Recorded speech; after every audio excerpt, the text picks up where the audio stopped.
We're gonna go south still?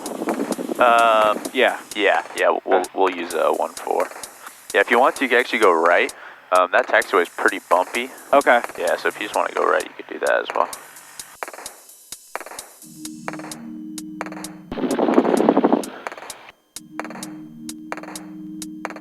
All right.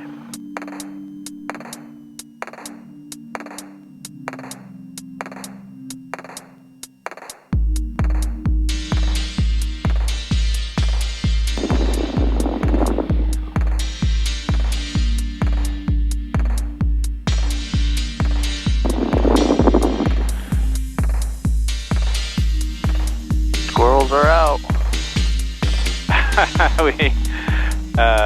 we drive on the freeway and see those things running across the runway. Yeah, actually lately there's been a bunch of them getting hit on the runway, and all the big old vultures are on the runway. Oh, really? And like every day it's like we're dodging those things. It gets me nervous, you know, because those things are huge. I don't want to hit a big old vulture, right? Those things would do some damage. Yeah, that would leave a dent that wouldn't be good. Would not be good. Nice and calm this morning too, man. Yeah. Best time to fly.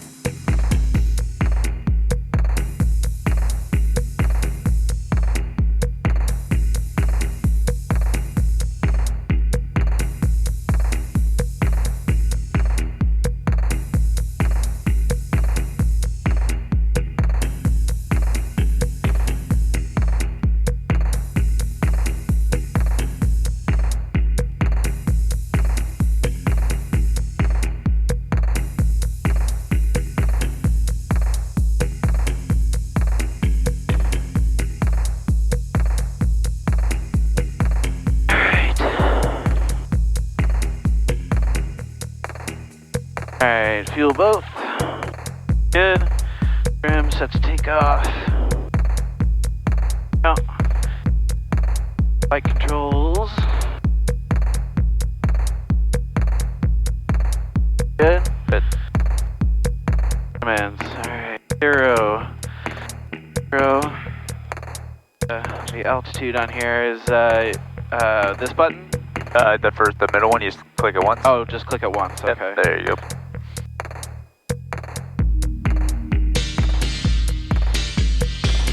Alright. So that's set. And altimeter looks good. Alright.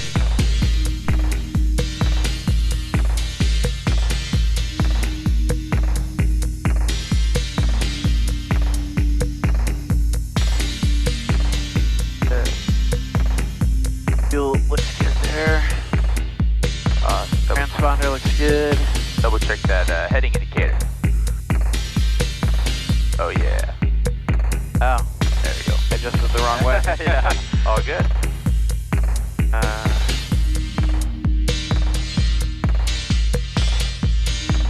We'll get set up on 120.1.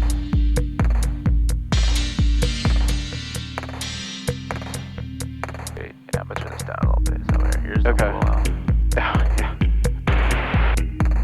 Alright. And we're going. Oh, yeah, I guess we gotta program this thing.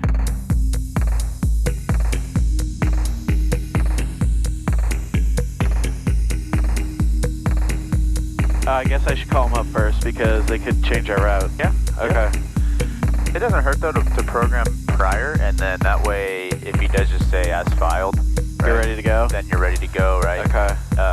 Because you also got to think about if he gives us that our void time, right? If the void time, usually, I mean, we got about 10 minutes, right? But if that void time, and you know, sometimes people kind of get a little bit caught up on programming this, they're like, okay, we gotta go, right? Oh, yeah. So I kind of just like to do it all before, that way it's like, you know, if I have it there, I'm good, right?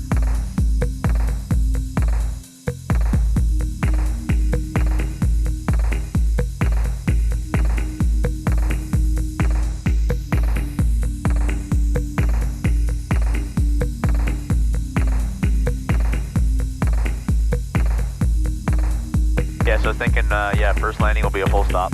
Okay. That cross country. And you filed again from Merced, right? Yeah. So then we just pick up on the ground again. Okay. Get reset up for that approach. So. Okay. Yeah.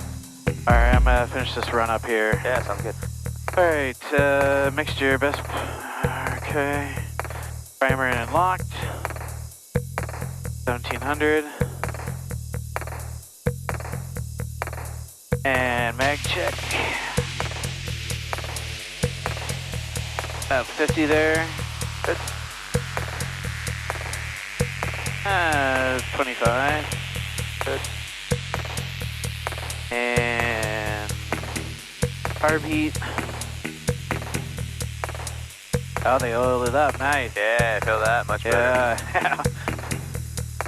All right. Vacuum right there. Suction looks good. Good.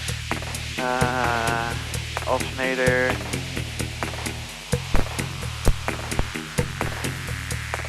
Okay, got discharge. I'm gonna have to enter that again, dang it. Yeah, oh yeah, shoot. Oil pressure looks good. Temp looks good. Alright. I'll just call them up. Hey. At CRM, you can enter it. Yeah, I'll put it in for you real quick. Yeah, alright, SRM.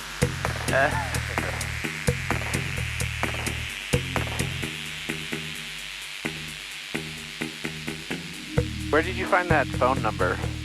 Yeah, so if we go on to San Martin's Airport, Oh yeah? we go on the info, just like you are, and then you go to departure. Yeah? It gives me just a frequency. Oh, is that not giving you the... Let's see here, info. Oh, actually, sorry. So if you just click on the clearance, right, so we gotta get a clearance delivery. So click on the clearance. Oh, okay, there we go. Yep, yep.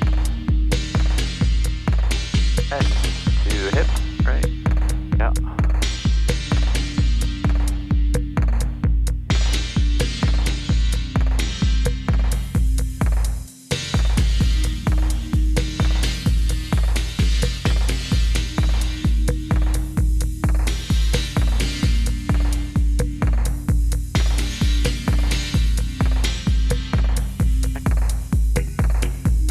There we go, okay.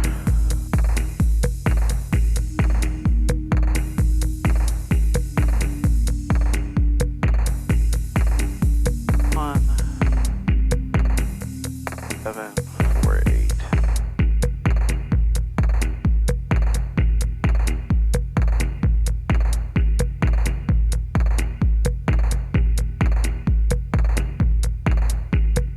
Yeah, November 61610 is looking to pick up its IR clearance from San Martin, Echo 16, or said Mike Echo Romeo.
Yeah, it's Castle, I'm sorry.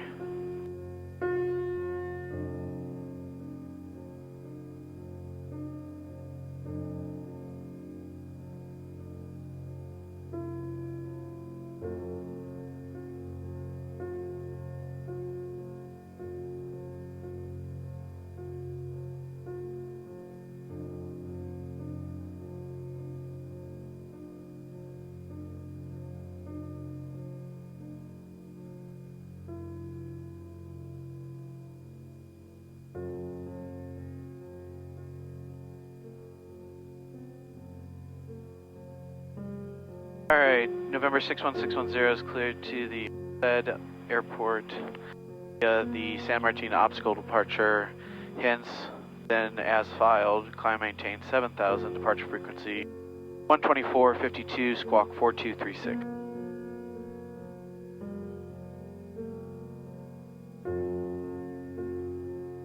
Yeah, Mike Echo Romeo.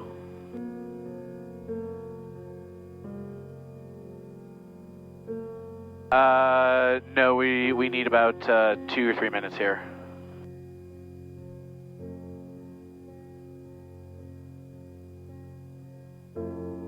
Alright, we'll call back for the release. 610. Alright, the reason I said I wasn't ready is because I needed to look at the San Martin departure. ODP. Yep. So...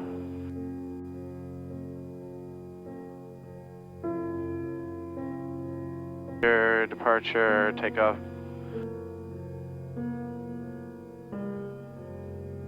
I don't know why they don't make this like so that you don't have to scroll a million pages. They should just put it on a separate plate, honestly.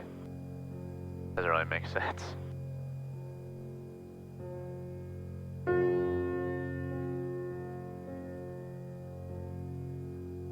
Climb on heading 141. Yep.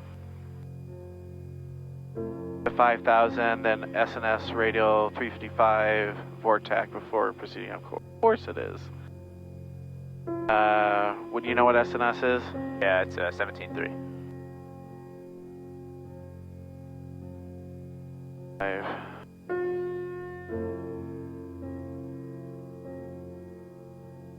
Alright. Okay. 141, got it. Alright, let's give him a call.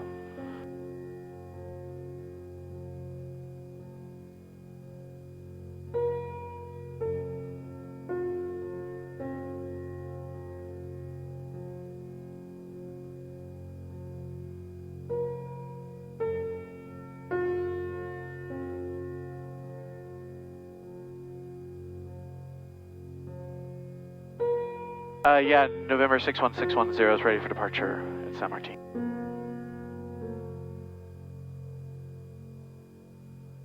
Alright, hold for the release for 1 minute. 6.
Just gonna get us ready, turn around. Yeah, totally.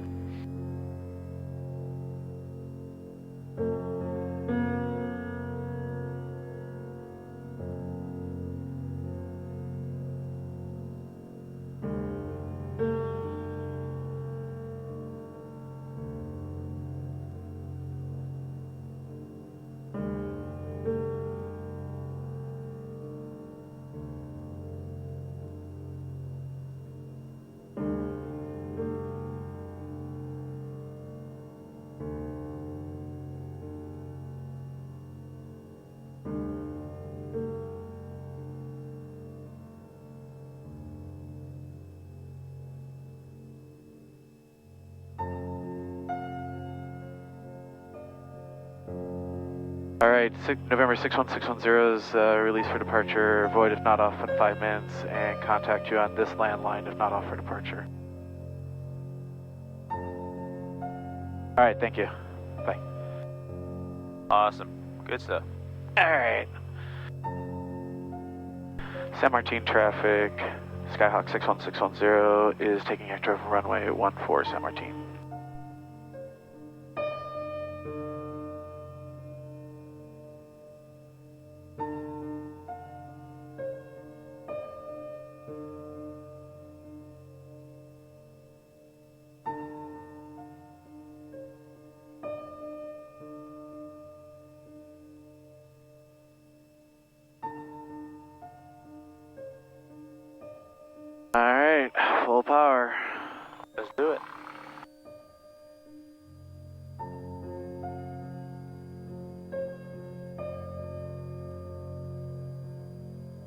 Airspeed. Good. Rotate.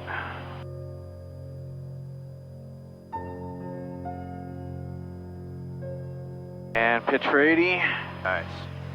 Nice takeoff. Yeah. And heading 141 to the Salinas Vortac. All right.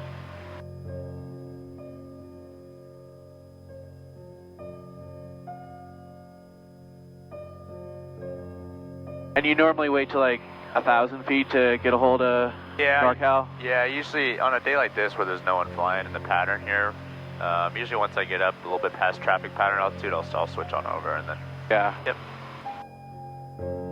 Good, and there is traffic about 5 miles, probably toward 11 o'clock. I'm seeing on our ADSB? flight, 2 Sierra Alpha plus 300 feet, so I'll keep an eye on that. Okay. And then, yeah, here, if you want to get underneath the foggles All right. as well, let me scoop my chair up here. Awesome, these are for you, sir. All right. Do you have the airplane? I got the airplane. All right. I got it.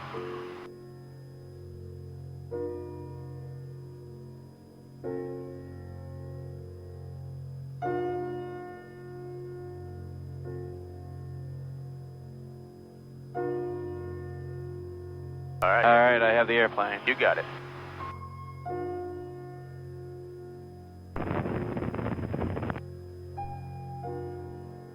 San Martin traffic, Skyhawk 61610 is exiting the pattern to the south, San Martin.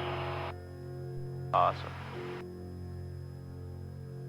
San Martin traffic, helicopter 622 Sierra Alpha is south. Oh, that's a helicopter 2 Sierra Alpha. Oh, okay. Good. Yeah, keep note of that heading, Yep, right? yep, 141. Take a look at that track.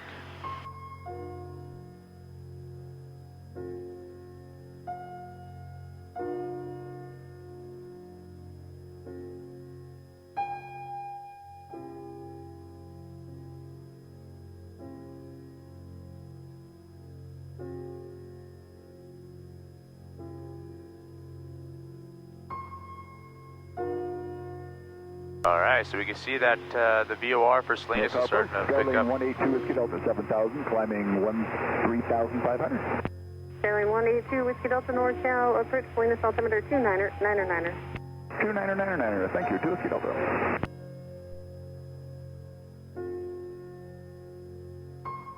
More, huh? Are you looking at this? Yeah. Yeah, so are we reverse sensing right now?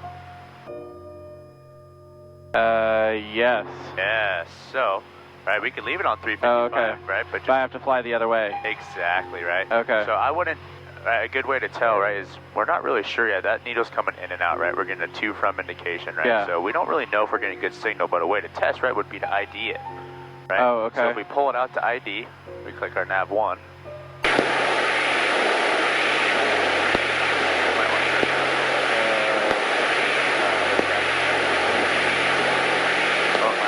Two. Sorry. 3 Hotel Tango, traffic, just departed San Martin, turning south and There it is. Okay. Nav 2, I'm sorry. Yeah. I got it. Okay, good. So we just ID'd it, so yeah, right? So we'll wait for that to come in and then I'll turn on course there. Exactly, yes, sir. All right, I'm gonna go ahead and give NorCal approach a call. Sounds good.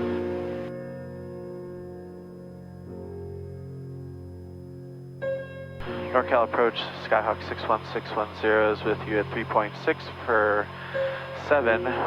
Direct the Salinas VOR. Air 61610 NorCal, departure ident, Salinas altimeter 29er. 2999 and ident 61610.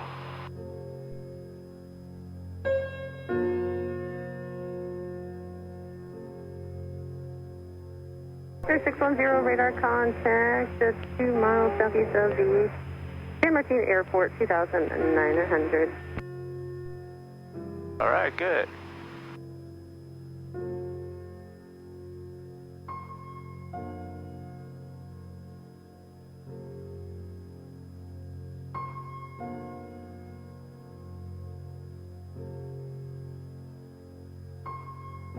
Awesome. So we can take a look at that climb checklist. All right. Pitching for 80, right? Power is Yep. full still, and then that one Yeah. thing is mixture, right? Past 3,000 feet.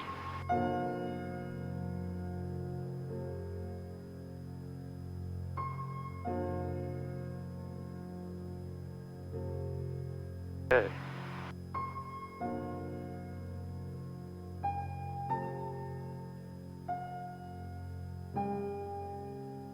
Everybody, Hotel Tango, traffic no factor, contact NorCal approach 120.1. Good. Yeah, so that's 0.1. A lot of times, right, we always got to be thinking about this VOR, right? Yep. Whether it's reverse sensing or normal sensing, we have a from indication, right? We're on the 355 radial, right? Yep. So we're on the from side, right? But technically, if we're going to it, right, which technically we are going to it, Yes. right? So it should have been a 2 indication, but we are tracking the 355 radial, so just kind of keep that in mind, right? I'm going to the VOR, I should have a 2 indication, if not reverse sensing, right? Yep. And so I remember we started doing that right heading turn, I was like, uh-oh. Yeah. Right? Not a big deal, right? But always just something, because that can really kind of mess you up sometimes when you're flying. Yeah, next time I'm going to be wearing my contacts. I didn't even think about it. Yeah, that to from is small, that little window.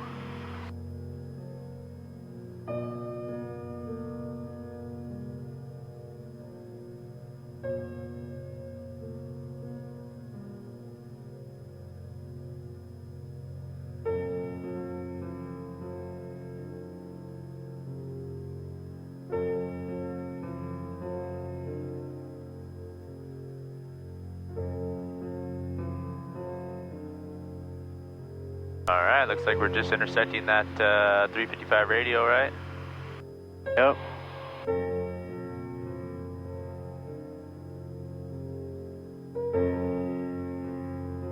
Line 401, NorCal departure, radar contact, good morning. Please altimeter 299 time and maintain flight level 190.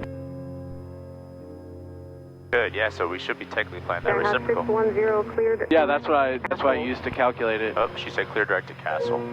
Clear direct Castle 610. Line Alright, 401, clear direct intel. alright, so we are clear direct to Castle now, which that was, that's kind of funny, right?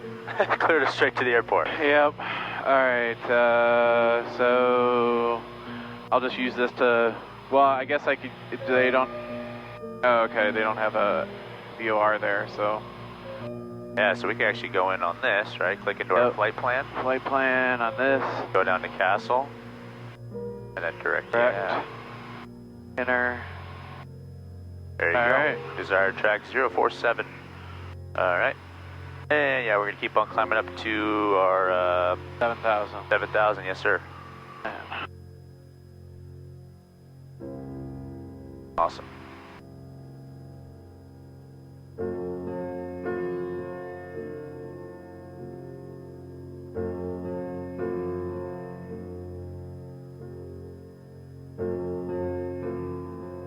So I gave some hard thought to the what you're saying of like trying to be hands off, you know. Yeah.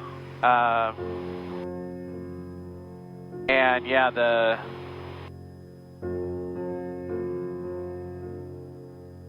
I've been trying to use more of that rudder. Yes. To just keep it nice and straight. Yeah. Yeah.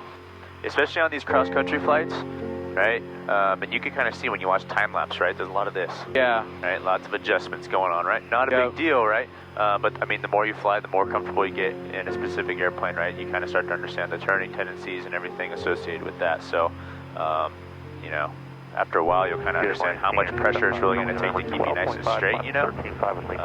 So, Yeah. but that'll also kind of help you maintain heading as well, you know? Once you kind of get yourself straight, use those rudder pedals to kind of keep yourself on that heading, right? Yeah. You see a little bit of left turn, maybe kind of step on that right rudder a little bit more, right?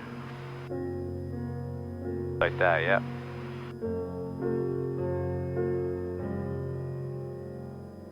Yeah, this thing tends to have a pretty good rolling tendency. Yeah, it's strong, It's man. got a strong roll It's tendency. really strong. Yeah, rudder trim would be really nice, right? Rudder trim would make it really nice. That way we wouldn't have to hold that consistent right rudder, but... Your quads are like Yeah. huge after yeah, right. after flying this thing. Yeah, exactly.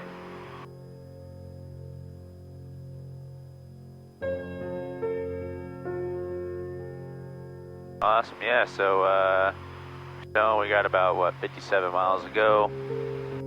So, yeah, when we get up to altitude, then we can Brief? Yeah, we could get a brief going, and then we could also request that actual approach because she's cleared us direct to Castle. Yeah. Right? But the approach is going to take us right over that El Nido VOR, right? So, yeah. If we're going direct to Castle, we don't want to have to do any sort of back course or anything like that, right? So we'll just request the approach from that fix. Okay.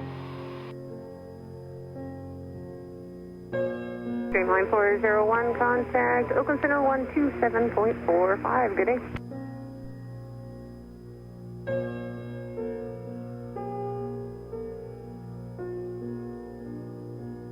All right, 1,000 to go. All right.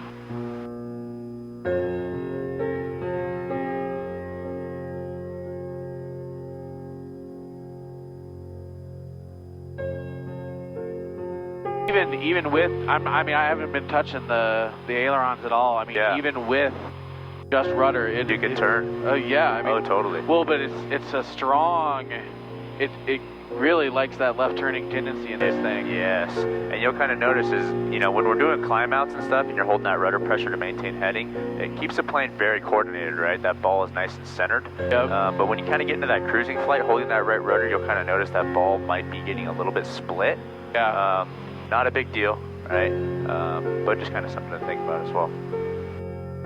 But yeah, it really does. It has a really good left turning tendency in it. Kind of sucks on longer flights, Yeah, here. I pretty much will double stack my feet on the right rudder. Oh, will you? Yeah, that way. Let me give that a try here. I'll kind of do one low and then one up high. That way I can just leave my feet kind of just resting on it.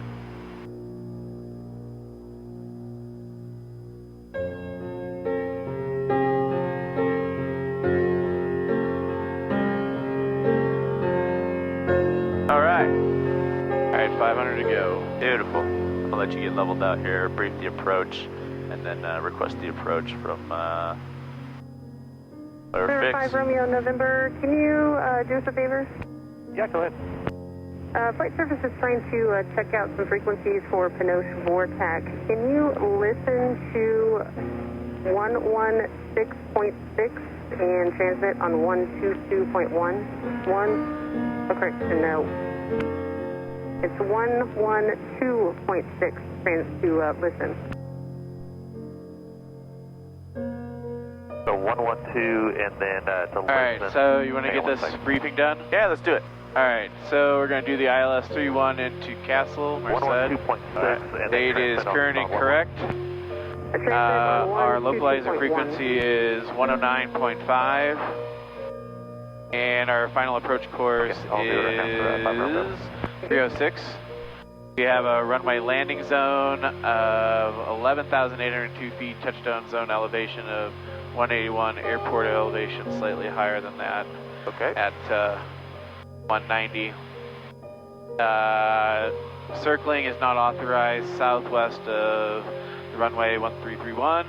Okay. I'm gonna level off here, hold on. Yep.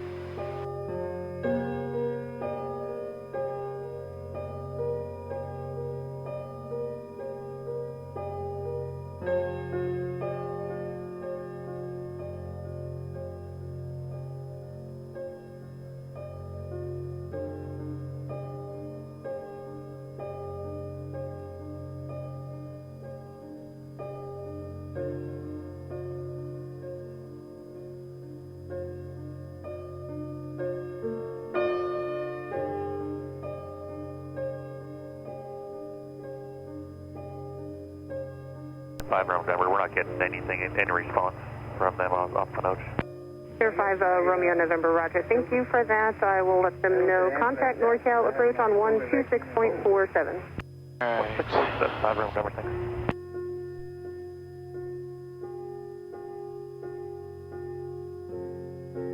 All right.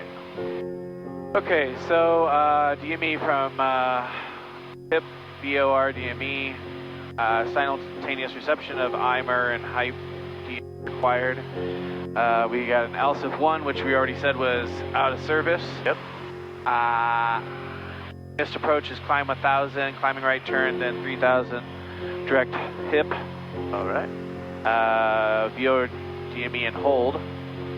It looks like they're probably going to vector us to the hip intersection. All right. I would guess. Yeah. Our final approach fix. Oh, our minimum safe altitude is 5,600. And it looks like we would enter parallel if we had to hold. Okay. And let's see, our final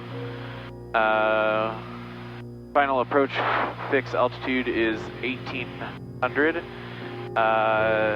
which will put us, and then the decision altitude is 381, which puts us 200 feet above the ground.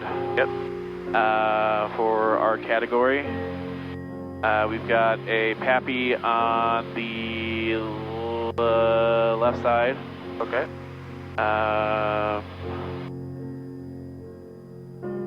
Awesome. Take a look at that entry into the holding pattern there. So that's a standard right turns, right? That holding pattern. Yes. All right. Yeah. So you said, would you say parallel?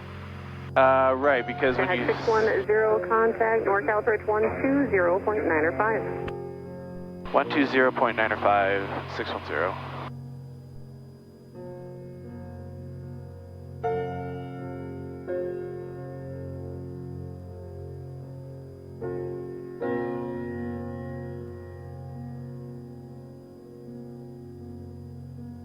Hold on 1 second. Yep, you're good.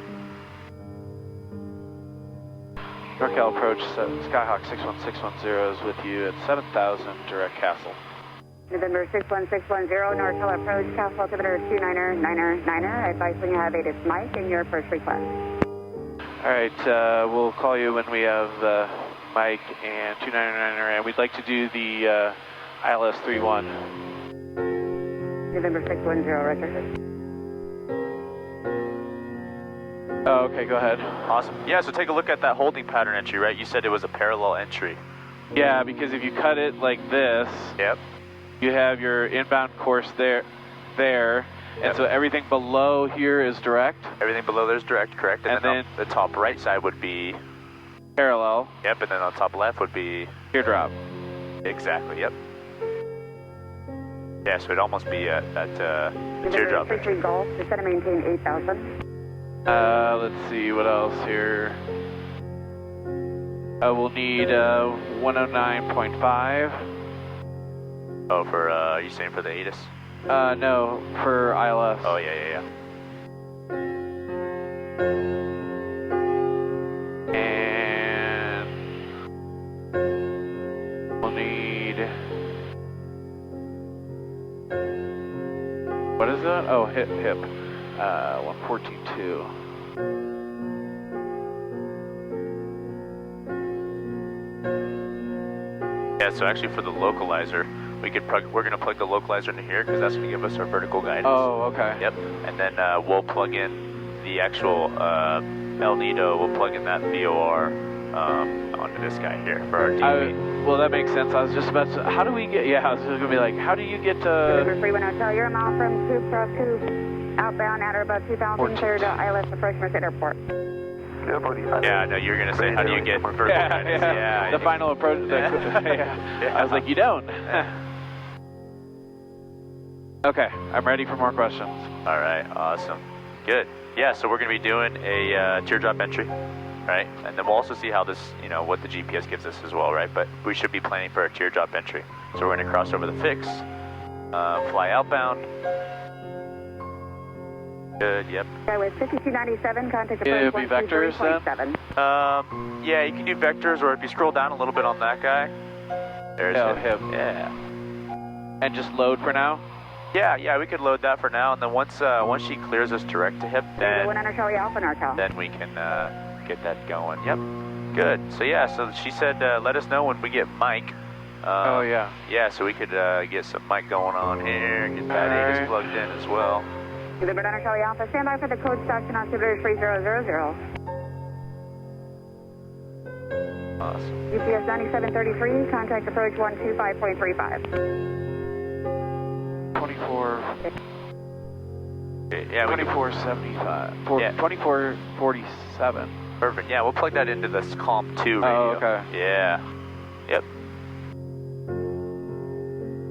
Oh yeah, I wouldn't want to switch way. Exactly, yep.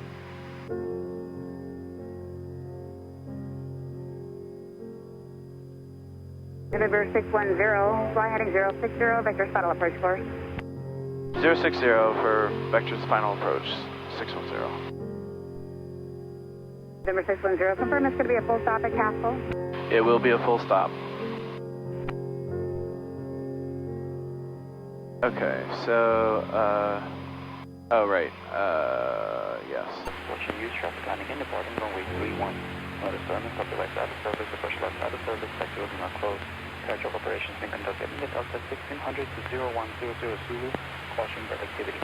All aircraft feedback or hold short and control instructions about financial contact via information mic. Total information mic, time 1645 Zulu, wind calm, visibility unrestricted, sky clear, temperature 112.04, altimeter 29999er. ILS approaching use traffic landing in departing runway 31. Notice Norman, copy left out of service, approach left out of service, sector will not closed. Carriage operations being conducted in the Delta 1600 to 0100 Zulu, caution bird activity. All aircraft feedback or hold short and control instructions about financial contact via They say 3099er? 2999. 2999. Yep. I was like, wow. Yeah, right. A big change. Yeah, okay.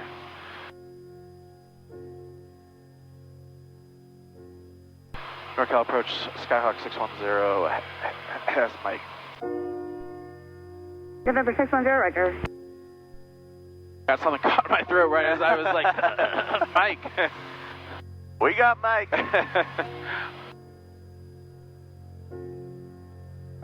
Yeah, controlling this with the rudder, like I've been able to be mostly hands off. Yes, totally.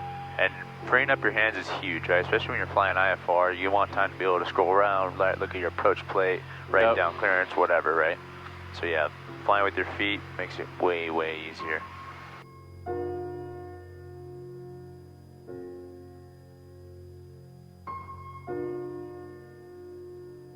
All right, you can keep quizzing me. All right. Somebody's trying to check on. Awesome. Here's a question for you. So, when is an instrument rating required? Southwest 2553, You NorCal, file an altimeter 3000. IFR flight plan. Good. November 31 hotel use cost and be 1 aircraft head in pattern and percent change to for, a frequency approved. Entering airspace that is controlled. Okay. So yeah, so under instrument flight rules, right, filing an IFR flight plan, and weather conditions less than the minimum for VFR flight, right? Yes. There's another one, but we won't ever have to worry about it because we can't get up that high. Oh, above 18,000. Above 18,000, right? Class Alpha airspace. Okay. And when carrying passengers for hire on cross-country flights in excess of 50 nautical miles or at nighttime. All right. Yes. That's an important one as well. Okay. What are the experience requirements to be PIC of a flight under IFR? So you have to meet all of the normal requirements like medical. Good. You have to have your Flying NorCal approach, standby. 66 hit. So yes, sir. 6 within the preceding 6 months. You have to have 6 intercepts, trackings, and holds. Okay. In your logbook. If you don't do that within the 6 months, yep, you have another 6 months to get current with a safety pilot. Good. Or an approved November 583 Tango Lima, NorCal departure, ident, stocked on 3000. aviation training device. Yep.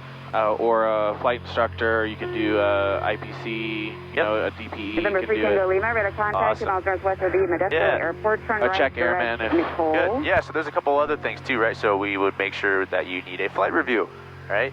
Oh, Your private pilot's license after the 2 years, right? Lima, flight review. Also, if you're carrying passengers, right, the 3 takeoffs and landings in the preceding 90 days. November 33 Golf, contact approach 125.35. Something else as well. And then 66 hits, you got that just fine, right? 6 approaches in the previous 6 months, including holding, intercepting, and tracking courses. All right. This one is very important, and you pretty much get asked this one on every check ride. What is the difference between being current and being proficient? So being current means you meet the FARs. Okay. You basically... Means that you're legal. Yeah, you're legal. Exactly, yep. But being proficient means you're like actually good at doing it. 31 Hotel, changing frequency approved. Like you feel confident and Yep. you know you have enough practice under your belt that you can safely do it, right? Yeah. So current means that you're legal, all right, and then proficient means that you're capable of conducting a flight with a high degree of competence, right? Proficiency, right? Being proficient is not about being legal. Right, so just because yes, you are legal to go shoot approaches, right? Is it the safest thing to go and shoot approach down to minimums on your, you know, right after you got your instrument, right? Definitely not. And you texted me and told me about that coming up with a personal minimums checklist, right? Yeah. That is super duper important. The DP is going to ask you, you know, what are your minimums? You know, and kind of. November 183 Tango Lima, NorCal approach, climb maintain, and what I did, I said, you know, no less than a 2,000-foot ceiling. And I know that sounds a bit ridiculous, right? But sometimes on the much safer side, they want to hear that. There's nothing wrong with that, right? There's nothing wrong with that. It's you know, my minimums would probably be higher, right? Especially as a new IFR pilot. 2553 contact approach 123.7. Their biggest thing is safety, right? That is their FAA. They want to make sure that, you know, they're signing you off for your instrument. They want to make sure you are safe to go do this stuff, right? Yep. So very important, right? Come up with that personal minimums, right? Obviously, we can't fly into known icing conditions, right? But a personal minimums checklist thing for you could be even temperature. Good morning, Cirrus 105, Papa Golf, right? 5.5. Sure. If you could say, yeah, I'm not going to fly below, you know, 36 degrees Fahrenheit, maybe something like that, right? If there's visible moisture. 3000, information hotel current. Awesome. Here's another question for you. Is the GPS approach a precision approach? Yes, 105, Papa Golf. Sorry, I was listening for the call sign. What is it again? Is a GPS approach a precision approach? November 1 Charlie Alpha. Ident, safe position. The only one that would be, because it doesn't have vertical, it's suggested vertical guidance. Yes, exactly. That's the whole call sign, November 1 Charlie Alpha.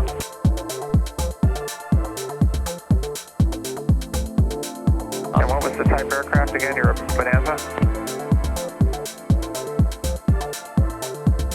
And I'm sure you got the fuel requirements down, right? The what? The fuel requirements down. Yeah, so that you have to have enough fuel to make it to your first place of intended landing. Good. And your alternate. Good. And 45 minutes after that at normal cruising speeds. Yes, sir. Good, good, good.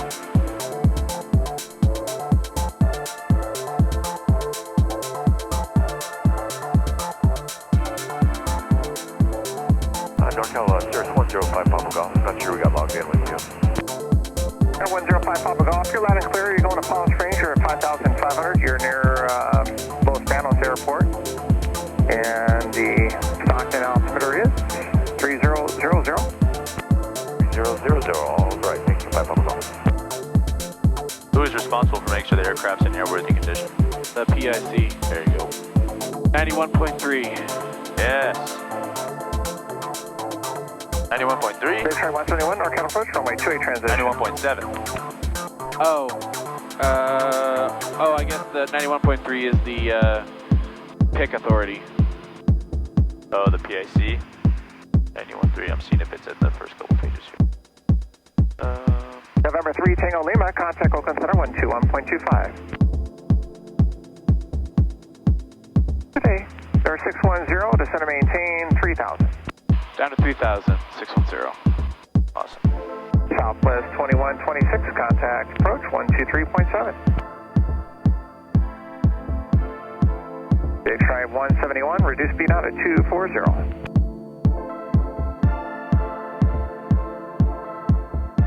Alright. Southwest 4063, delete the speeds, maintain best forward speed for sequence.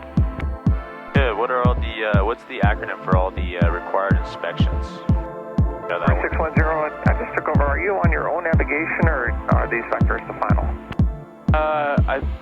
So 610 was the last thing was track 060, but that was it. Okay, so it sounds like you're on vectors. Number 610, thank you very much. Descend and maintain 3000, number 610. Down to 3,000, 610. Awesome. Good. I'm sorry, what was the question? Yeah, so the acronym for required inspection. Oh, yeah, you have your annual. Good. Your VOR. Excellent. You have your 100-hour. Okay. If it's a rental. Yep. Altimeter, transponder, ELT. Excellent. Good. And then, yeah, another thing on here as well is airworthiness directives, right? Yeah. Those as well, 2As, right? Okay. AA. A lot of people miss that, and honestly, I remember missing that as well on my check ride. He was hounding me. I'm like, I've only heard aviate. Oh, yeah. He's all, come on. That's what I was using to, Yeah, aviate. Yeah, double A. A-A-V-8. Awesome. FedEx 3807 Heavy, NorCal approach, runway 30 transition, stocked altimeter 2999er. And you said you had takeoff? Awesome. And then what's the acronym for required documents on board? You just have to give me the acronym, that's it. Arrow. Good. FedEx 3807 Heavy, NorCal approach. If you want to go fast, I'm okay with that. Nice. Big Stripe 171, turn right, a right turn, heading 340.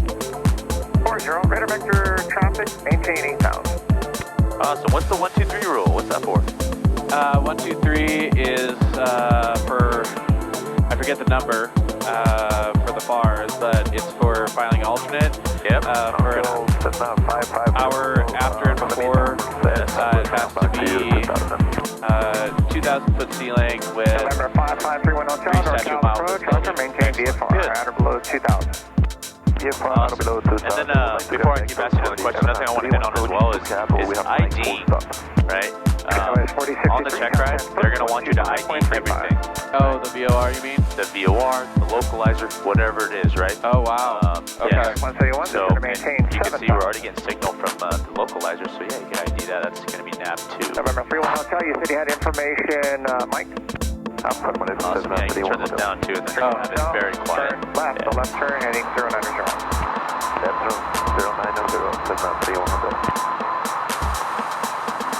Good. Did you hear that one? Yeah. Alright, cool. Yeah.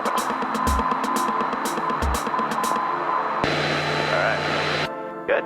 And that's how we ID it, right? We ID the localizer, and then, yeah, that's pretty much it, right? Would you do nav 1 for hype then? We could do nav 1. Papa Golf, contact Lamar approach, For the high, but 124.55. we're going to do a full stop. So. Okay. 2455, good day, 5 Papa Golf. Good day. Awesome. Yeah, 1, 2, 3 rule, right? Alternate airport requirements, right? Hour before, hour after your planned ETA. Correction, Big Stripe 171. Forecast to be at least 2,000 foot ceilings, 3 statute miles before visibility. you go, turn left heading to, Yeah. correction, 320, 320 heading, 125.35, Big Stripe 171.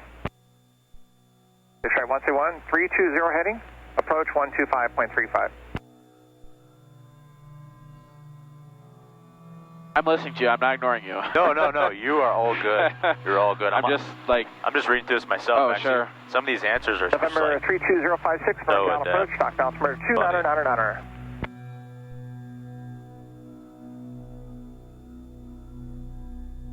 what's the term? What's the definition of the term ceiling? Oh man. Charlie Alpha radar contact southeast of the Modesto. The lowest occurring altimeter 2999er, obscuring verify altitude. phenomena that is greater than 7/8 of the sky or something like that. Yeah, either reported as Thanks. broken overcast or obscuration, and not classified as thin or partial. Good. Yeah, I mean that was pretty much verbatim right there, man. It's good. Reading that aim, man. Yeah, reading that aim. Read the aim, baby. Heck yeah. Heck yeah. Good. You know what a NOTAM is. That's easy. Awesome. What instruments operate from the pedostatic system? So that is airspeed, altimeter, vertical speed, and only airspeed uses. November 31 Hotel, turn left heading 050. Good. Yep, altimeter, VSI, and airspeed, right? November 610, descend and maintain 2000. Descend and maintain 2,610. Good.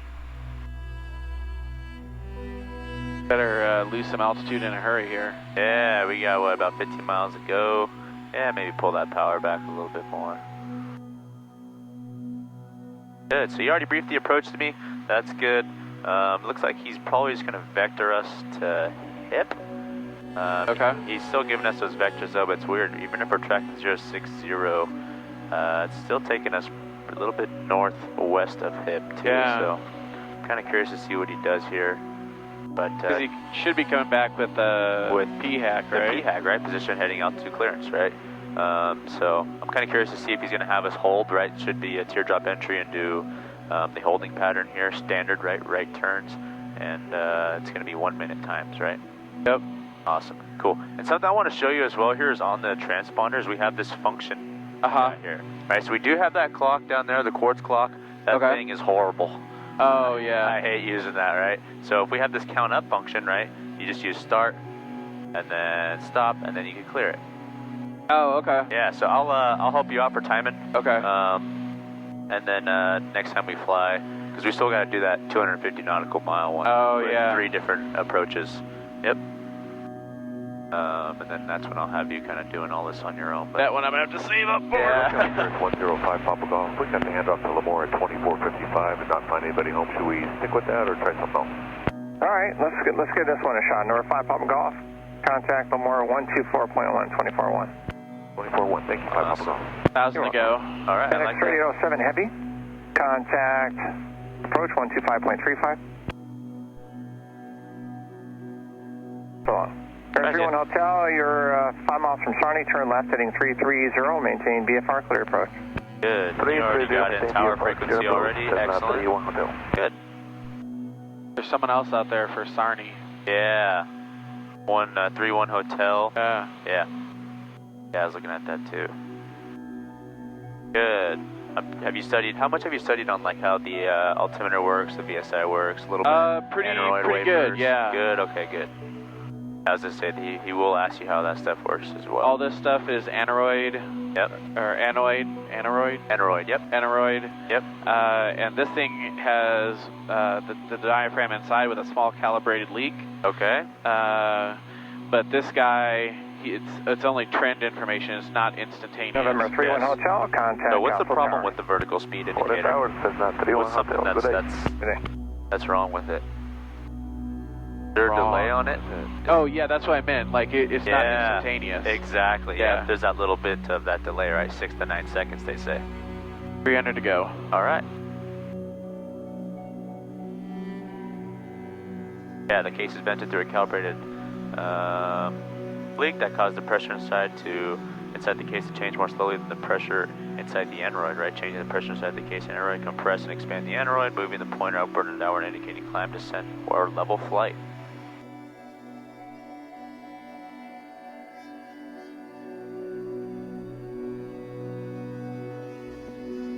All right, awesome. Cool, so yeah, I'm gonna have you shoot this approach all the way down to minimums. When you get to the decision altitude, you can take off your foggles. All right. And then if you have the runway in sight, right, good to land, all right? All right. Let's do it. You don't have anything else? Oh, I got some more stuff for you. Sure. You might as well keep... November 610, fly heading 070. Here's your PX. 070, 610. All right, good. Good. What's the tolerance on our altimeter? How far can it be off? 75 feet. Good. Excellent. Let's talk a little bit about some holding speeds. So below 6,000 feet, what is the maximum holding speed? 200 knots. Excellent. Above 6,000 to 14. 230. And 14 and above. 250. 265. 265, Good. okay. Yeah, you don't really need to worry about that, right? We're not going to be going 200 knots. I did get asked that, though, as well. Good, and let's say we just lost our comms. Do you know the regulation for that one? Lost comms. 185? Yes, sir. 94 91, 185. I'm also with you. The stock altimeter 299. Hold on 1 second, I need to... Yep, you're good.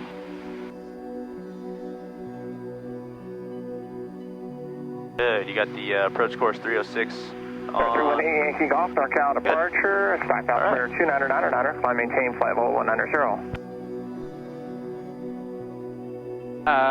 Okay, so... Yankee Golf, turn right, heading 110, radar vectors. Panoch. So... Yeah, there you go, watch that altitude. Nice. For, yes, 185, it's MIA Yep. for minimum. That's for the altitude, right? Yep. All right. Minimum expected. Minimum expected. I can't remember the A. Assigned. Assigned. Yeah. Assigned. Yep. And for the route to fly. That's AVEF, which is assigned, vectored, expected, filed. Excellent. Good. Good, good, good. All right, we got some signal here from the localizer. All right. Yeah, we're starting to pick up a little bit of that vertical guidance, right? And 91-175, when can you descend below the MDA? You have to have three things. Okay. You have to have some portion of the runway environment in sight. That includes approach lighting systems and whatnot. Threshold markings, threshold lights, yep. Good. Visual references, at least one in sight, yep.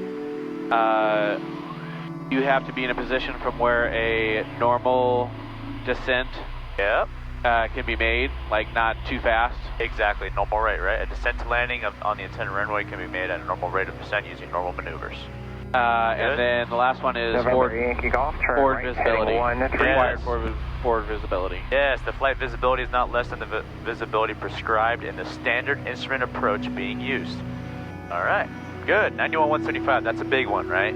Yep. You will get asked about that, but to kind of hit on the visual references as well here, it needs to be distinctly visible, right, and identifiable to the pilot. All right, that is, just like you said, the approach light system, except that the pilot may not descend below 100 feet above the touchdown zone elevation using the approach lights as a reference, unless the red terminating bars or the red side row bars are also distinctly visible and identifiable. All right, but the other lights are threshold markings, threshold lights, runway end identifier lights, visual glide slope indicator, touchdown zone markings, touchdown zone lights, runway markings, runway lights. Right. Kind of a lot of stuff there. Good. That was good. Let's see here. What else can I want to give you a little bit of some weather stuff.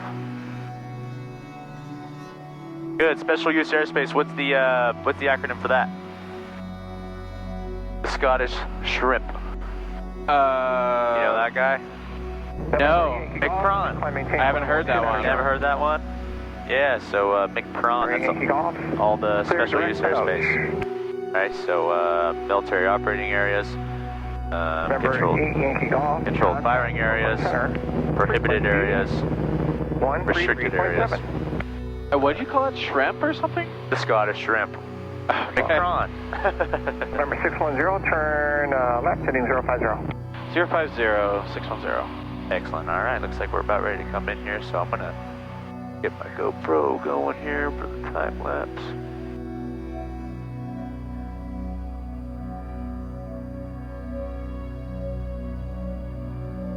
Yeah, we'll go over that when we get back. That's all the special use airspace.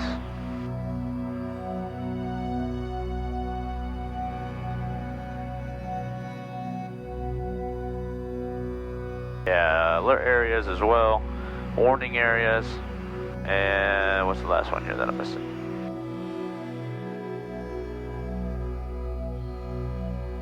Executive 613, NorCal approach, runway 28 transition.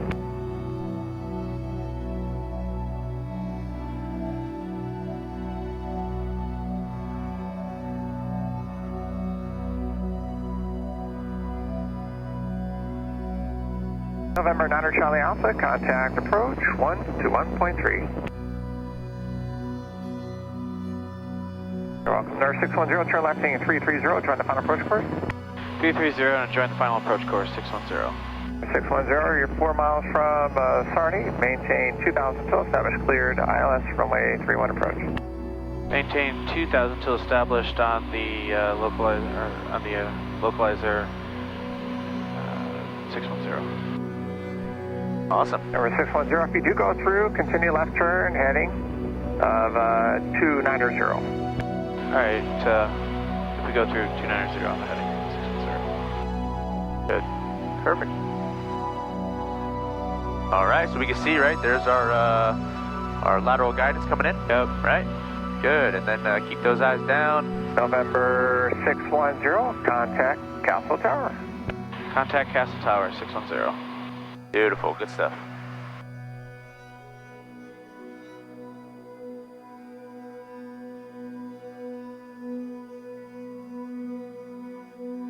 Good. Castle Tower, November 61610 is with you for runway 31. November 61610, Castle Tower, report Sarnie. What do you say? Report Sarnie. Report Sarnie, 610. Awesome. That's 6.7 DME. Yep. There you go. Yeah, so we're coming up to Sarnie right now. Good.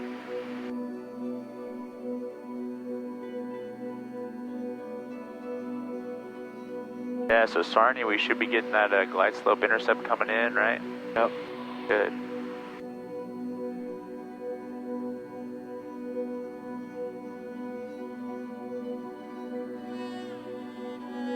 Yeah, glide slope intercept should be at about 1800 at Sarnie.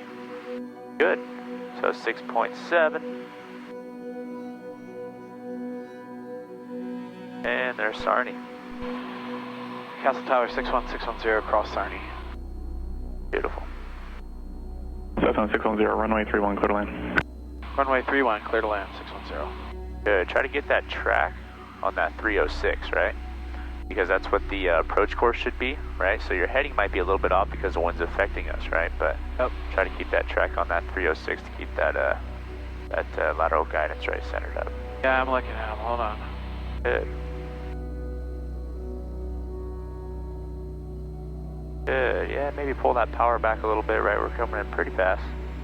There you go. Good. Good. Use little adjustments on those rudder pedals to keep it nice and centered. Awesome. So our decision altitude is going to be 381.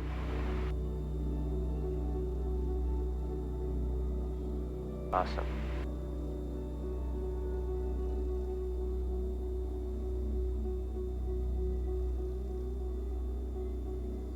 Good. Watch that vertical guidance. Good. Good. Yep. Take a look at that track. All right, get that back to 306.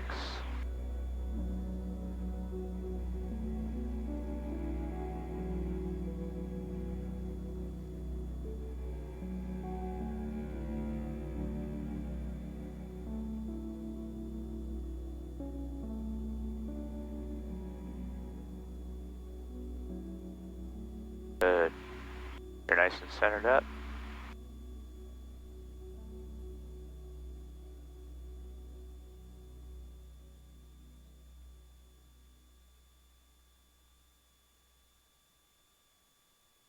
All right, got about 600 feet to go, a little less than that, probably about 500. And we got a nice long runway here. Good, a little bit high on that glide slope. Good, maybe pull that power out a little bit. There you go, good, watch that track. There you go, now kind of get that power back in a little bit. Good, nice.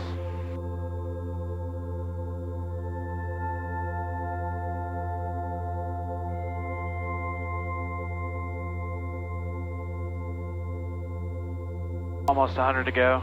All right. Good, watch that lateral guidance, right? Should be tracking 306. A little bit left the course.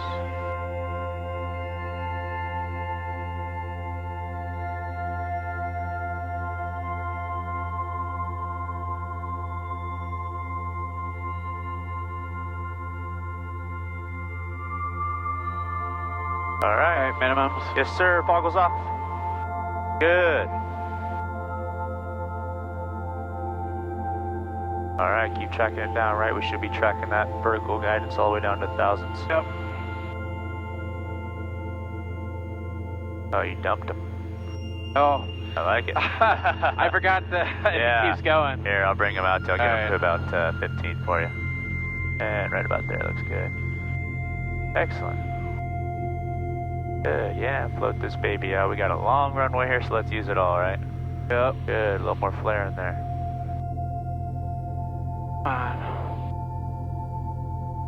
Nice. Good. All right. Excellent. Add a little bit of back pressure on there as well. Nice work. Good stuff. Yeah, we might be. Yeah, I'd probably make this one though. Add a little bit of back pressure on that. There you go. Good.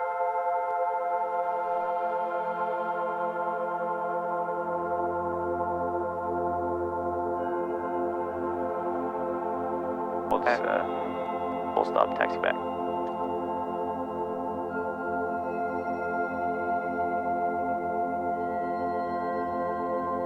And Castle ground is 3357, so if he asks you to switch on over.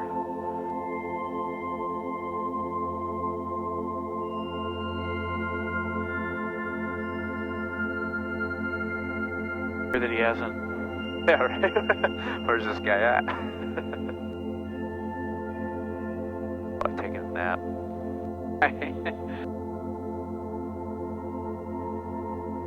I always forget how long this runway is. 11,800 feet. Yeah, Big. pretty big. Awesome. Good job on that approach. Right? Not too bad. It's been a while since we've had that vertical guidance, right? A lot of our approaches have been without vertical, just only lateral. You can see it a little bit trickier, right? Adds in that other little factor, right? But good job on that. Your biggest thing, I would... Castle ground, Skyhawk 61610 is picking up its IFR from Castle to Modesto.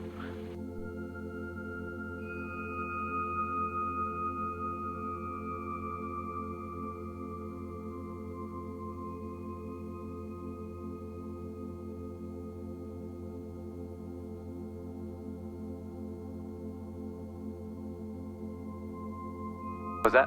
I'm asleep. Yeah. Come on, man. What are you doing?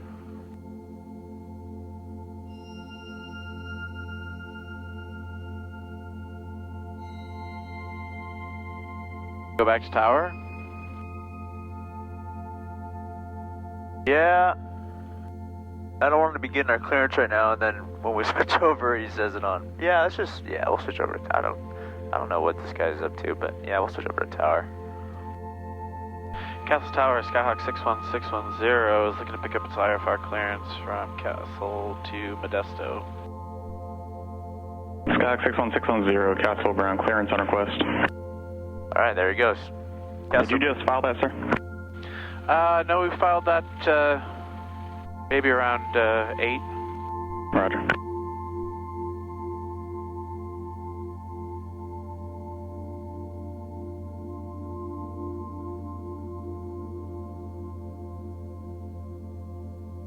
I thought it could be fun to be an air traffic controller. You know, like once you get at doing IFR stuff, you're like, oh, like I feel like you could maybe do it at a not busy airport, right? Right, yeah. Clear to land 3-1. Report midfield right down 1. Might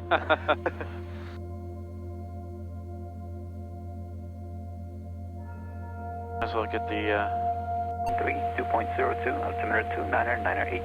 ILS approaching use traffic landing and departing runway 31. Notice German Park Place out of service, approach class out of service, taxi Lima closed.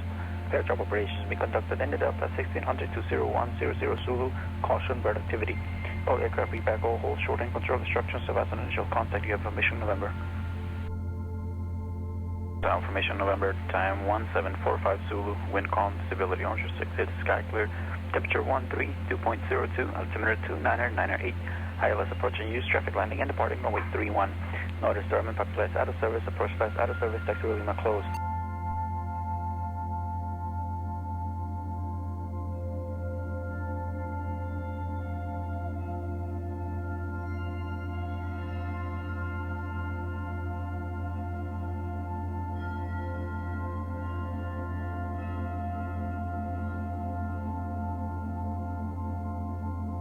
King 88 Castle ground runway 31 at Charlie, 7,850 remaining. Can you take that?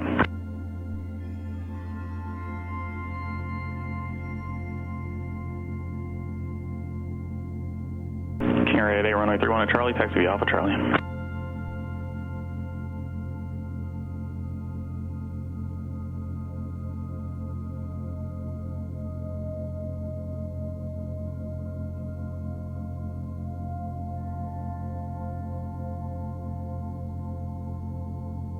Oh, I forgot to enter it in there. These need to be, these are not linked. Yes. Yeah, I forgot about that. Yep. Yeah. I'm really just kind of, this will give us our real DME, right? We're going to use this, but I'm just going to kind of see this. I haven't really used this guy in a little bit. Yeah. So I'm kind of just going to test it out, see. Okay. Castle Tower, Helicopter 03324 in flight.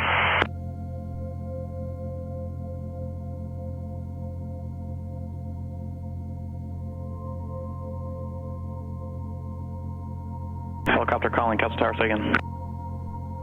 Castle Tower, Helicopter 03324 in flight, 4864 there's that guy. is He's currently coming out. 4,500 and 9 miles to the east, traveling westbound. Helicopter 33324 in flight. Understand you're transitioning east to west, 9 miles south of the field. That's approved. Altimeter 29908. Report west of the extended runway center line, and I'll call any traffic. 29908 and cleared to transition through 4,500. We'll call on west of the center line. Oh, that is so cool. Yeah, right? I always like to wonder if that thing was already fired up. 7,850, We sir. could fly it.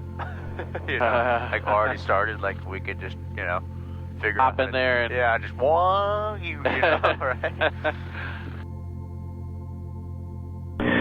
Number 61610, clearance available. 610, ready to copy.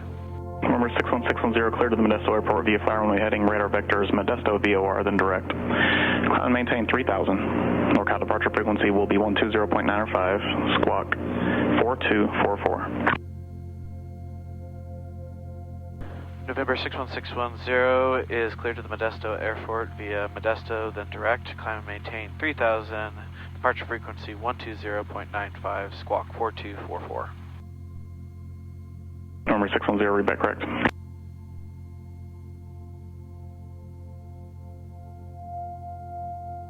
Awesome. Good job on that. That was quick, too. That guy is very fast with it, so I was like, uh-oh. Probably used to talking to military pilots. Yeah, yeah. Okay, so let's see. Got that tuned, so let's get our flaps up. Avionics good, so we'll do just a brief run up here, or do we need to run up? No, not really. No, okay. we're fine, we're good to go. Okay. I'll check my instruments again here, looks good. Altimeter set. Good. Frequency set. The compass card. Good. PSI looking good, RPM good, engine, gas good, pressure good, temp good. Fuel both, trim set for takeoff, mixture rich, flaps up, landing light on. Alrighty. Great. Oh, I think we're good here, so let's see. Said something about... Castle Tower, King 88, approaching runway 31 at Charlie, ready. King at 8, Castle Tower, runway 31 at Charlie, clear for takeoff. King at 8, clear for takeoff, runway 31 at Charlie. All right, yeah, so, and then we should probably do a little bit of programming. Oh, yeah, okay, Yeah. so we do clear on that? No. Flight plan, and then clear? Flight plan and then menu. Ah, okay. And then, yep. Oh, sorry, yep. If you go flight plan, menu. There you go, you can delete that flight plan. Awesome, good. Is there a way to, like, have it sometimes...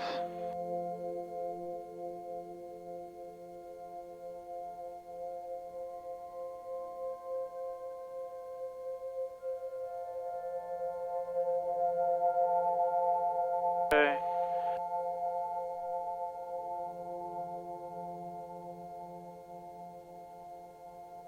Intentional aircraft parachute operations will be starting in about 15 minutes.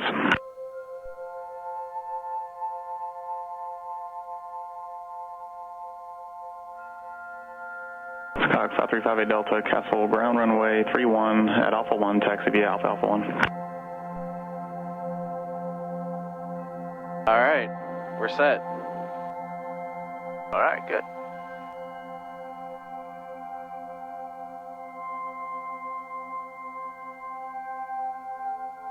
And then when we climb up, we'll be asking for our IFR release. Oh. They wouldn't know that just based on like the fact I would call them up and say ready for takeoff? Yeah, Oh, okay. that's the same thing, yeah. But sometimes the DPs want to hear you say, yeah, looking for my IFR release. Ah, Yep. okay.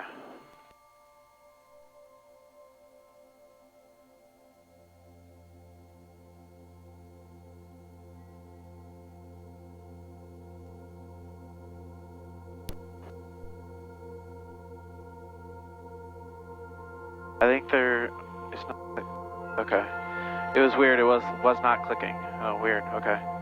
Castle Tower, Skyhawk 61610, we're looking for our IFR release. Skyhawk 61610, Castle Tower, hold short runway 31. Hold short runway 31, 610. Castle Tower, Castle DZ, radio check, over.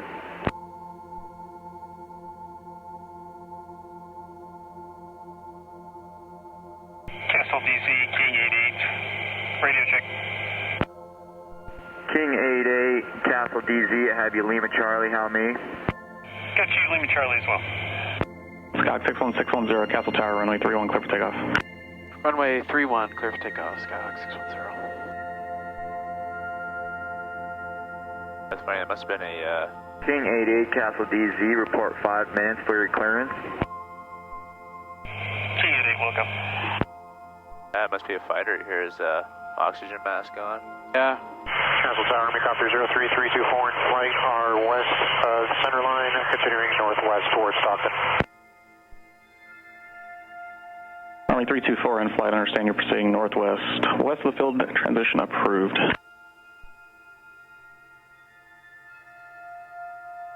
Alright. Hopefully we got enough runway.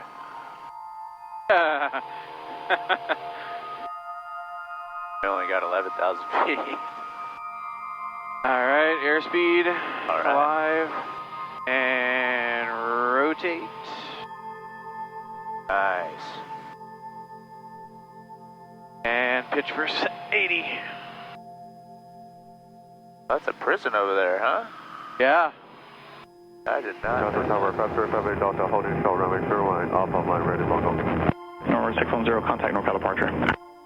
To departure, 610. Scott.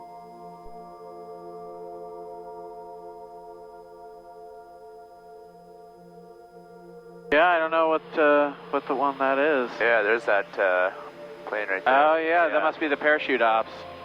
No, actually, that's that same, what is that 130? Yeah. Yeah. They probably jump out the back though. Oh, yeah, actually, I didn't even think about that. You're probably right.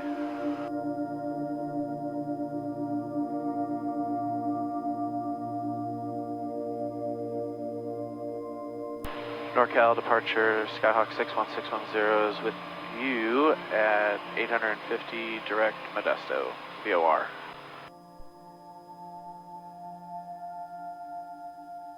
Number 61610, NorCal departure, ident. Ident 610. Good.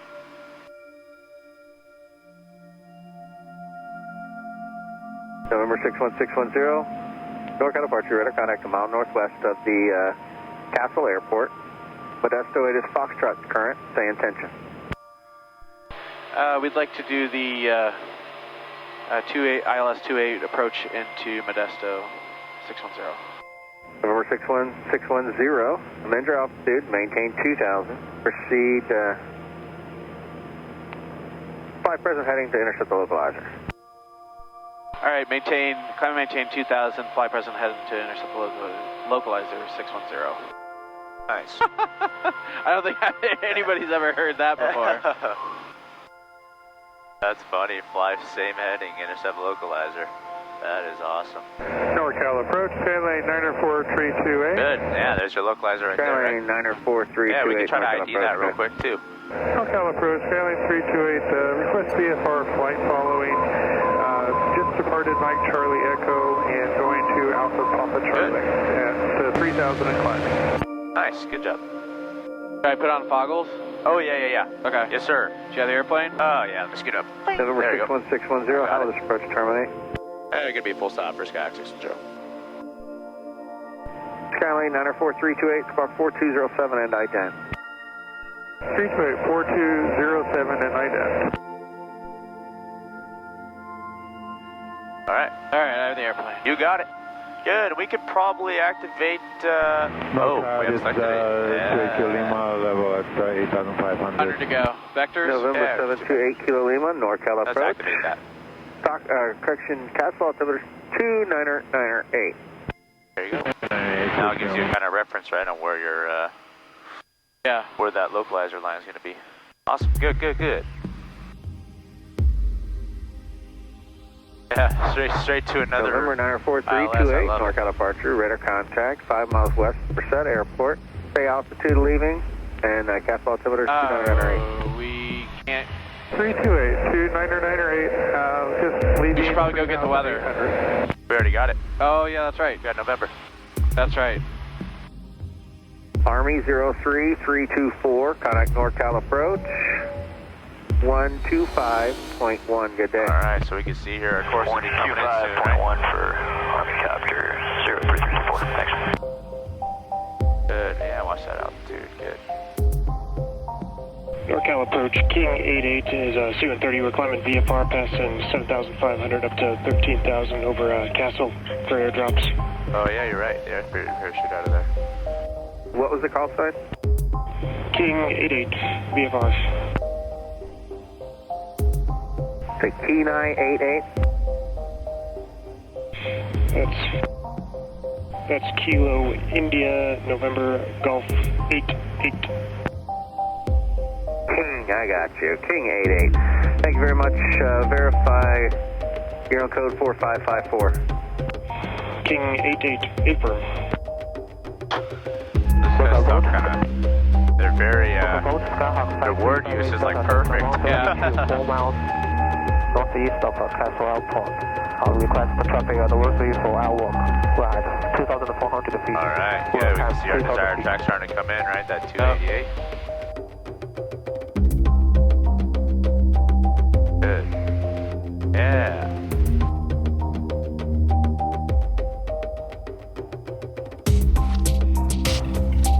Beautiful. King 88, you're in contact a mile north of Castle Airport. Castle altimeter 29908, report 2 minutes prior.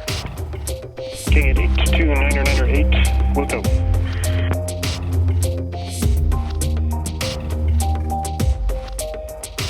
November 61610 is 10 miles from the ZLAT. Cleared for the ILS runway 28 right approach. Cleared for the ILS 28 approach. 610. Awesome, and we could probably plug in Modesto Tower now, right? We already cleared us for the approach, I'll probably be switching us over soon. Good. And he already cleared us for the approach, so,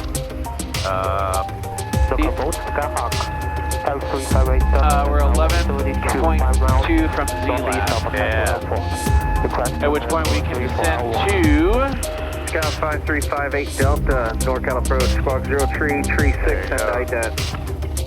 Good. 0336 and ident. 5358 Delta. 1800. Okay, good. So one of these notes that I wrote down for the last approach was your approach speed, right? We came in a little bit hot. Okay. Right? So yeah, maybe we could slow up a little bit, right? Alright. Especially because we're, you don't got too far to go until the runway, right? We got about total 16 miles, so good. Yeah, maybe slow ourselves up. Maybe that'll kind of help you kind of keep yourself on, on that lateral guidance. Good. Yeah, so 1800 right until passing ZLAT, then we will get that glide slope intercept. Glide slope intercept will be at 1800, and then we will be tracking that all the way down. All right. Let's see here. Anything kind of funky about this approach? Looks pretty standard. 1 minute holding pattern as well. We're gonna do a full stop, and then just VFR out. I'll give you vectors, and then I'll have you pick up with NorCal. So one of the things nobody has been able to really explain very well is the VDP. Yeah, the visual descent point. So the way I've read it online is they'd be like, well, the VDP is not mandatory. It's the altitude at which you'd like to see something. Exactly. Yes. So it's the altitude at which we can descend to, you know, when we get to that VDP, you know, we should have something in sight, right? Technically speaking. November 5358 Delta, radar contact, Yeah, so what's the, northeast of the Castle Airport. does this approach have a VDP? I'm sorry? Does this approach have a VDP? Yes, it does. It's mod 2.2. 2.2, yeah. So, November 610, contact Modesto Tower 125.3, good day. 25-3, 610. 4502. Good. Check your track. Check your desired track. Quick reference. Good. Modesto Tower, Skyhawk 61610 is with you for runway 28 with November. Skyhawk 61610, Modesto Tower, roger, how are your first terminating? Full stop. 61610, Modesto Tower, roger, you're 6 miles to south, runway 28 right, clear to land. Clear to land, runway 28, Skyhawk 610. So 610, just for clarity, runway 28 right, clear to land. Clear to land, runway 28, Skyhawk 610. Okay, 28 right. 28 right, sorry about that. Skyhawk 610. Very good, thank you. Flight West 669, that reback is correct, advised on your radio. Taxi, my frequency 125.3. There we go. Good. Modesto Tower, Army Copter 03324 in flight, leaving 4,500 for 3,500. Hey, Army Copter 03324, Modesto Tower, roger, and are you talking to Dr. Tower now? Yeah, we're still up with approach. Okay, Army 03324, thanks for checking in, and you have a wonderful day. And likewise, Army 324. Yeah, so that visual descent point, really what it is kind of that point where, right, because you look at the bottom of this approach, not only do we have the minimums for the ILS, but we also have circling minimums, right?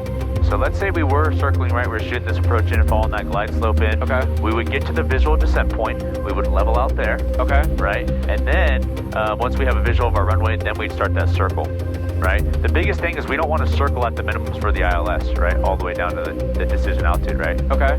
So that VDP basically gives us kind of that safety buffer, right? So we're not, 200 feet off the ground, which in this case it would put us, 200 feet off the ground exactly, right? So 291 is the DA, and the VDP would probably be around that 580 mark.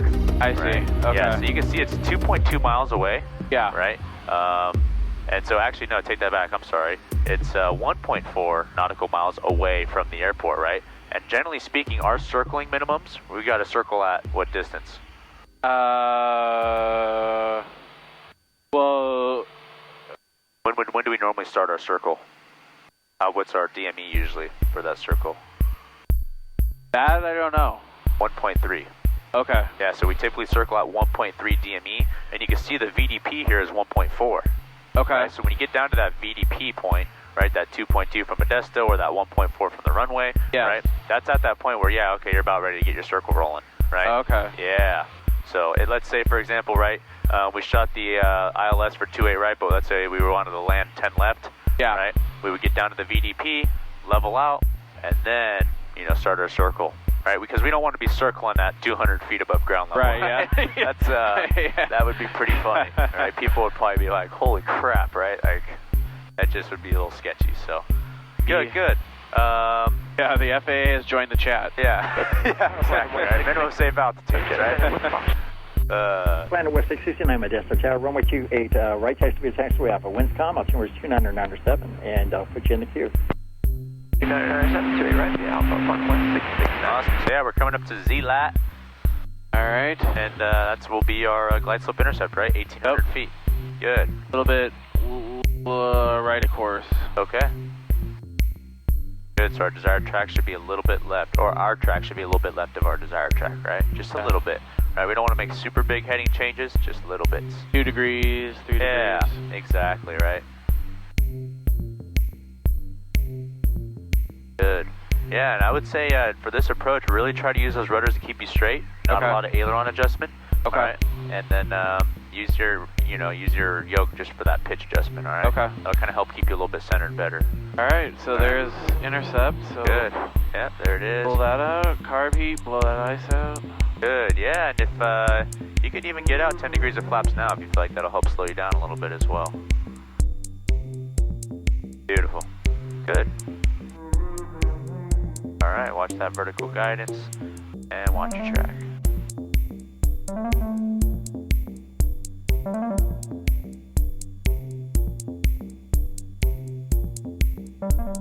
Good. Yeah, for a little bit high, just pull that power out. Good, just like that. Good. Look at your track, look at your, yeah, there you go.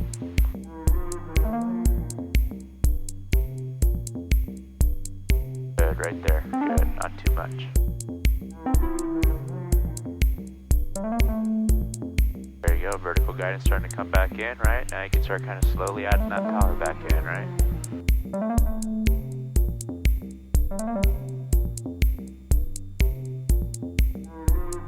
Pitching for like 90.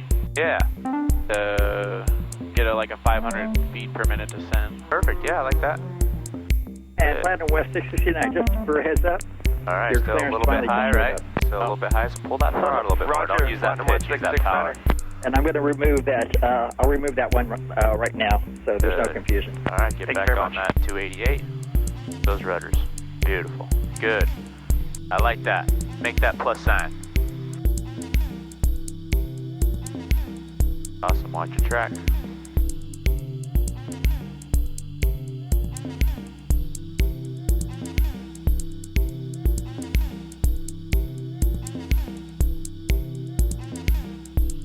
Platinum West 669 will be ready at the end.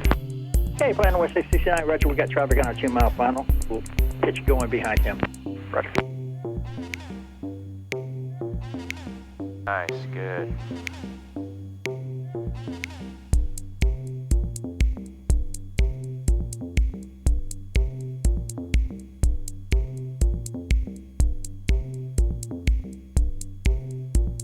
Alright, and you let me know when you get down to your minimums. As soon as you do, your foggles can come off, sir.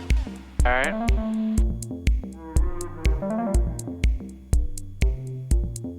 Nice.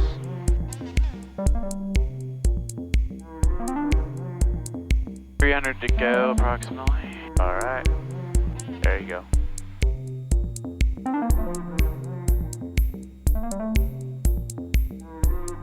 Winds calm, altimeter is 2997.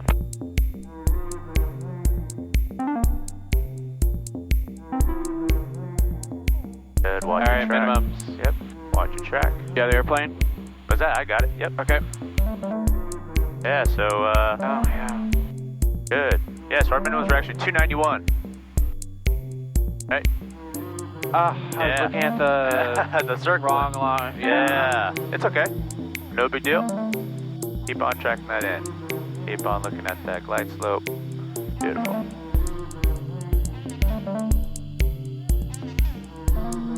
Alright, still a little bit high, right? Pull that power out just a little bit. Go.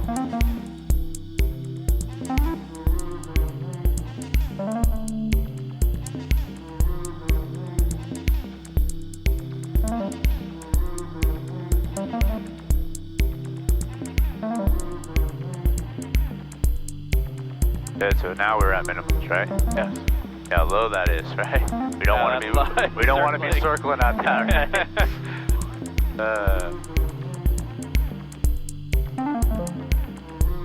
Good, track it all over to those 1,000 footers. Nice.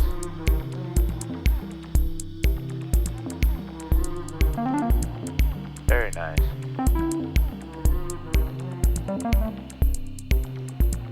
Yeah. Come on.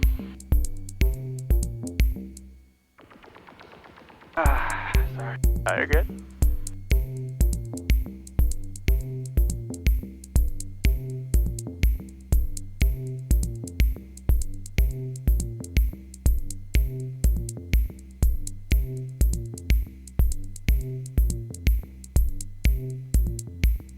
This is Skyhawk 610. You can turn right at taxiway Charlie. And what's your destination? We'll say taxi back. Right at Charlie, and we're actually going to take a taxi back to 28 right for a VFR departure. Okay, Skyhawk 61610, roger. Platinum West 669, runway 28 right, clear for takeoff. 28 right, clear for takeoff. Platinum West 669. Hey, Skyhawk 61610, what's your next leg? And going to be requesting to go VFR, looking for a left cross and departure. You're going to head back to San Martin. Oh, okay. South County, roger that.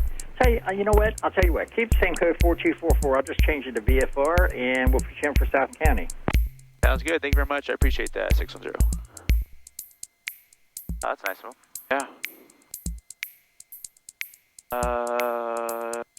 Declares taxi? Not yet. No. Oh, okay. Yeah, not yet. That's what I thought. Yeah, I was waiting for him just to tell us. Yeah, taxi, what are we on here? We're on Charlie, but what is this one? That is Alpha 3. Or not Alpha. Yeah, hey, it's not bad to confuse the circling minnows with the right, the other ones, right? That's that's okay. Yeah. Right? Not a big deal, right?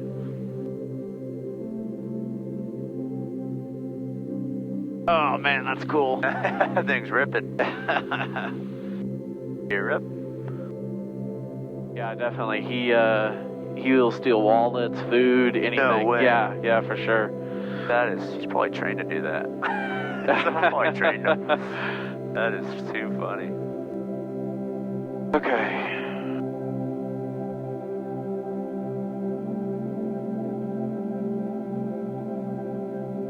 Modesto Tower, Skyhawk 61610 is ready for departure, runway 28. Skyhawk 61610, Modesto Tower, left turn on course approved, runway 28, right, clear for takeoff. Clear for takeoff, runway 28, Skyhawk 610. And so 610 just for clarity. Yeah, the right. Runway 28, right. We have parallels. Yeah, I'm sorry about that again. 28 right, Skyhawk 610. Yeah, whenever there's parallels, we have to identify the runway, just for safety. Yeah, no problem. I just had a momentary brain fart there. 610. The 610, that's no problem. A lot of times people are just used to going to a single runway, and then it's not an issue. Thanks for the clarity, 610. That's funny. I kind of forget too. It's like, where is the other runway, right? Right. Well, I was like, I know, it's way over there, right? Yeah. Little one. That guy is just hanging out. That is so funny.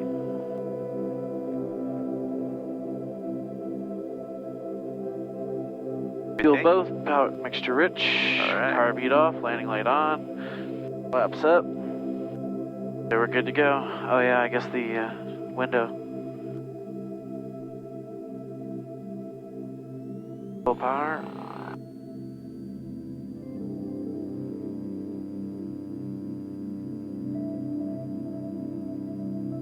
Airspeed's alive. Oh yeah. Rotate. Very nice. Positive rate, gear up. Yeah, right?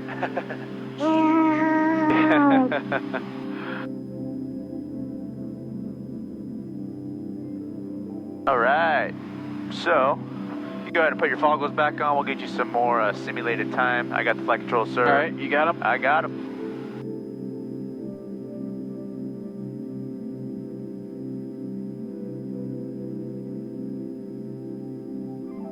All right.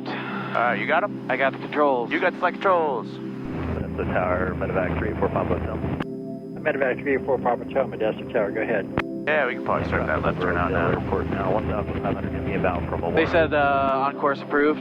Yeah. Medevac 34 Papa Hotel, retro show you 1,500, altimeter 2997, proceed on course from Port Landing, assured at Memorial. Winds currently 010 at 3. Nice and calm today, man. Port It's Landing been so assured calm the past 2 days. 299ers. Yeah, it is calm. Nice.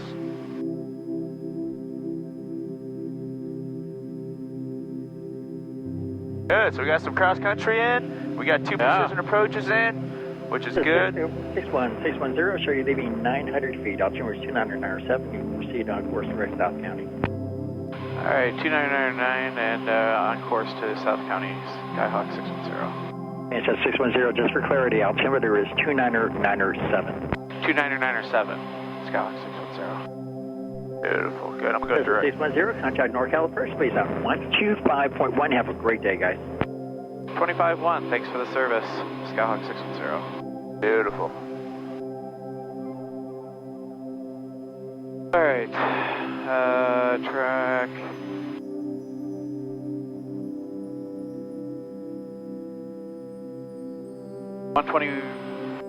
Oh, shit. 125.1. I know, I was waiting to see. I was like, oh, let's see if he remembers it.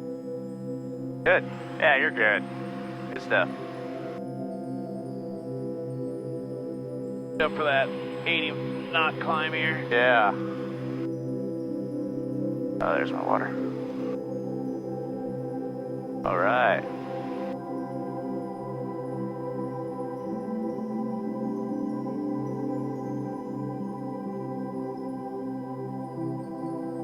NorCal approach Skyhawk 61610 is with you at 1.6 direct South County. Yeah, 61610 NorCal departure at a contact. NorCal's only 91, 2,200 south of Livermore. Charlie 901, NorCal approach, be stocked at altimeter 2998. 2998, only 91. But 60 kilos gradual VFR descent.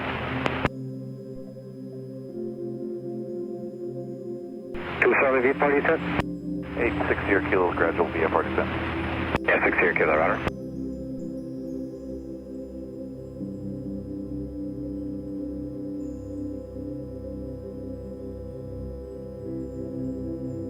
Yeah, 7 Julie Golf. Looks like Modesto Tower is going to be offering you runway 10 left, so just keep that in mind. All right, 7 Julie Golf, thanks for the heads up.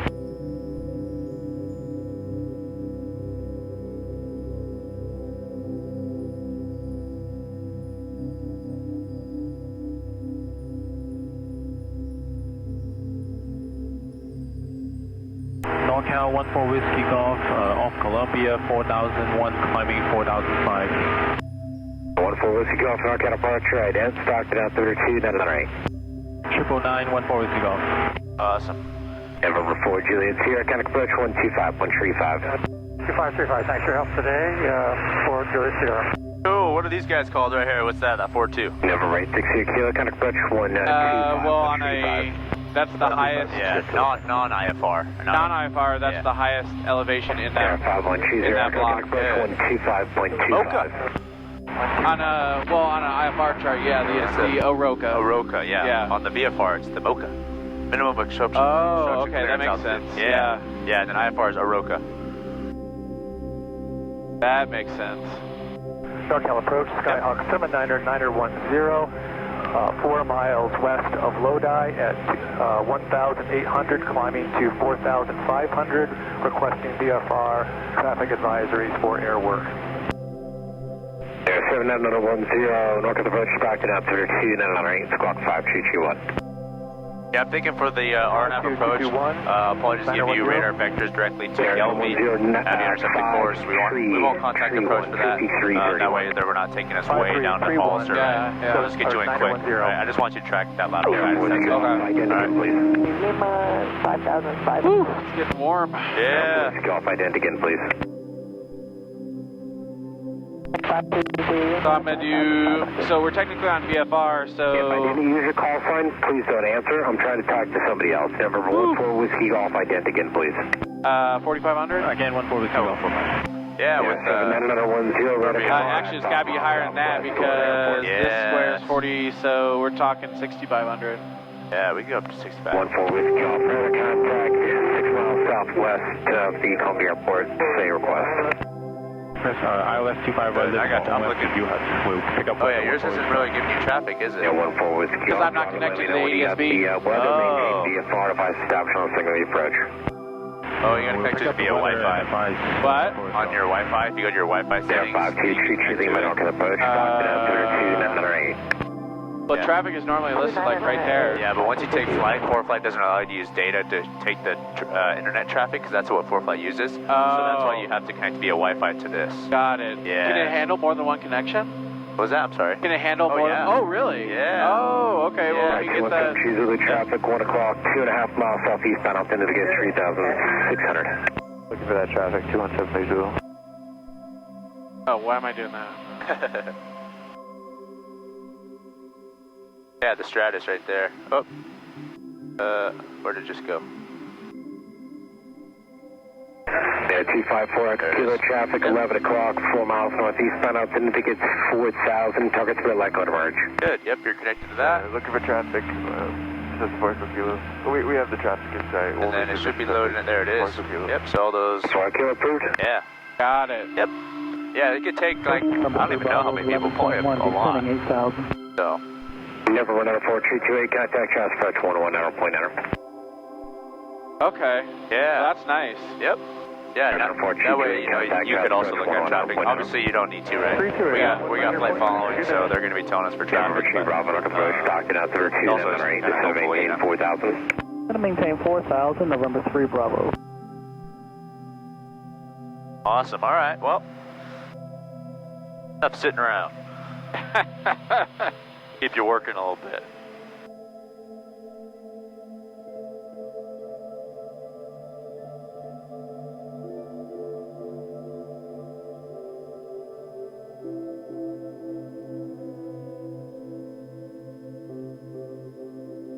Tower 7 Julie Golf, contact with us, Tower 1513.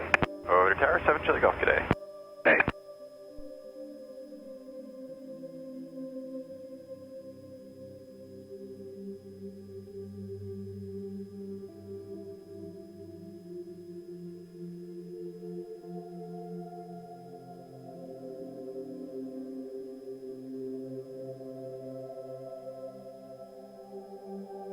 What's some of the criteria for a SIGMET? Oh, man. Generally significant, right? Right. Really bad, right? So, obviously, like, convective activity. Yes. And I think there's like a minimum square mileage area. Okay. 9254, Kilo contact, contact NorCal approach, 125.35. Yeah, so, SIGMET a non-scheduled in-flight advisory with a maximum forecast period of 4 hours, right? Okay. Issued to all the following, severe icing, right, not associated with thunderstorms, severe or extreme turbulence, clear air turbulence, not associated with thunderstorms, dust storms, sandstorms that are going to lower the surface visibility to below 3 miles. Okay. All right. And then on the backside here, on this page, it says these are for international SIGMETs. You don't have to worry about it too much, but it's kind of cool to know. It's thunderstorms, you know, tornadoes, large hail, tropical cyclones, severe icing, severe and extreme turbulence, dust storms, sandstorms, and volcanic ash. Okay. All right. Cool. What's a PIREP? Pilot report. All right. Cool. There's two types of PIREPs. We just have a normal, right, UA, and we also have an UUA, urgent PIREP. All right. And you'd use the urgent for like icing or. Yes. Yep. Convective activity. Exactly. Yeah. Maybe on a day that it's super turbulent, right? Look at those PIREPs. And you can kind of start seeing those orange little squares everywhere, right? Yeah. Good. All right. What are the three conditions required for a formation of thunderstorms? Moisture. Yep. Lifting action. All right. And why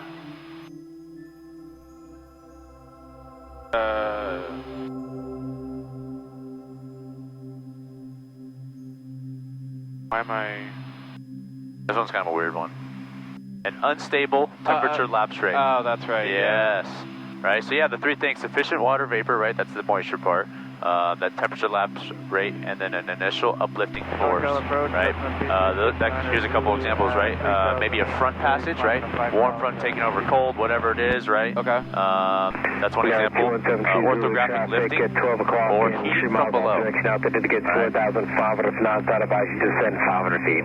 All right. Okay. Heating from below as well. All right. What are the three stages of the thunderstorm life cycle? 3 stages of what? Of a thunderstorm, sorry. Oh, I don't know if it's the right word, but building, mature, and dissipating. Yes, the cumulus, right? There's the cumulus stage, that's the first stage, right? 3 to 5 mile height, right? The lifting action of the air begins, right? And the growth may exceed 3,000 feet per minute. Okay? Okay. That's a lot of lift. All right. right. Next is the mature phase. That's what you mentioned, right? 5 to 10 miles higher now. That's the most intense. Yes, right. Begins when the precipitation starts falling from the cloud base. All right. And then the updraft at this stage may exceed 6,000 feet per minute. Okay. Good. And the downdrafts may exceed 2,500 feet per minute. All right. 871 Delta Golf has that citation. And then, yeah, big thing here is cold. These thunderstorms, hazards are at their greatest intensity at the mature stage. All right. All right. So mature, not good, right? You want to stay at least 20 miles away at least, right? And, you know, hail. Hail is something gnarly as well, right? That anvil, right? When that anvil starts to form up a bit, right? I'm going to turn this guy down a little bit. Yeah, that's fine. Awesome. How's that? That's much better. All right, cool. Yeah, so hail, right? You know, thunderstorms form. They form that sort of anvil in the air, right? It kind of starts to bend over. So we don't want to be flying underneath that, right? Even though we're 20 miles away, we don't want to be going underneath the anvil, right? That thing could be slinging out hail everywhere, right? Right. And that would not be good, especially in this airplane. I'll turn them up a little bit more. Okay, good. And yeah, thunderstorm hazards, right? Limited visibility, wind shear, strong updrafts and downdrafts, icy, hailstones, heavy rain, severe turbulence, lightning strikes, and tornadoes, right? Not good. We're very lucky we live in California. All right. Cool. We got a couple types of fog. Do you know the acronym for that? So there's advection. Yes. Which requires a light breeze where a warmer or a cooler air is flowing over a warmer ground. It's also called upslope. Okay. And then radiation. Yep. Which is just kind of, that doesn't require a breeze. Yep. Calm nights, right? Yep. Yep. I'm trying to think of if I can remember any more. Those are the two that immediately come to mind. Okay.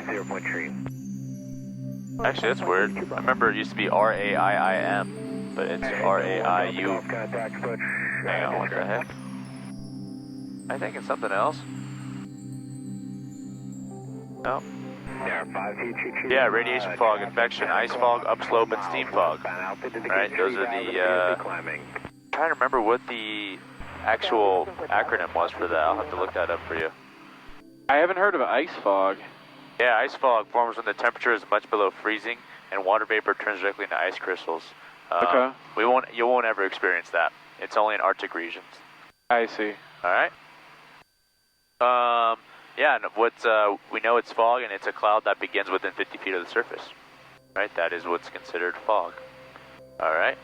And then what's a good indication that we would have fog, right? Like, how would we know without even looking outside? Maybe we got the weather. What in the weather? The temperature dew point spread. Yes, it would be very what? Close or far? Close. Yes, right. The temperature and dew point are very close to each other. It means we're going to possibly get some clouds that are lower to the ground, right? Yep. All right, good. Awesome. Good. Let's see, icing. Got a couple different types of icing. What are a couple examples that we could get for structural? Yeah, so rime ice. Okay. That's kind of like cloudy and bumpy. Okay. And forms on the leading edges. Yeah, what color is rime? Rime ice, what color is that? White. Yes, white. Yeah. Yes, sir, good. And then you have clear ice. Okay. Which obviously is clear. Yeah, and most dangerous, right? Yep, the worst. The worst of the two. Yeah. And that one, yeah, I was going to say that was the most dangerous. Yeah.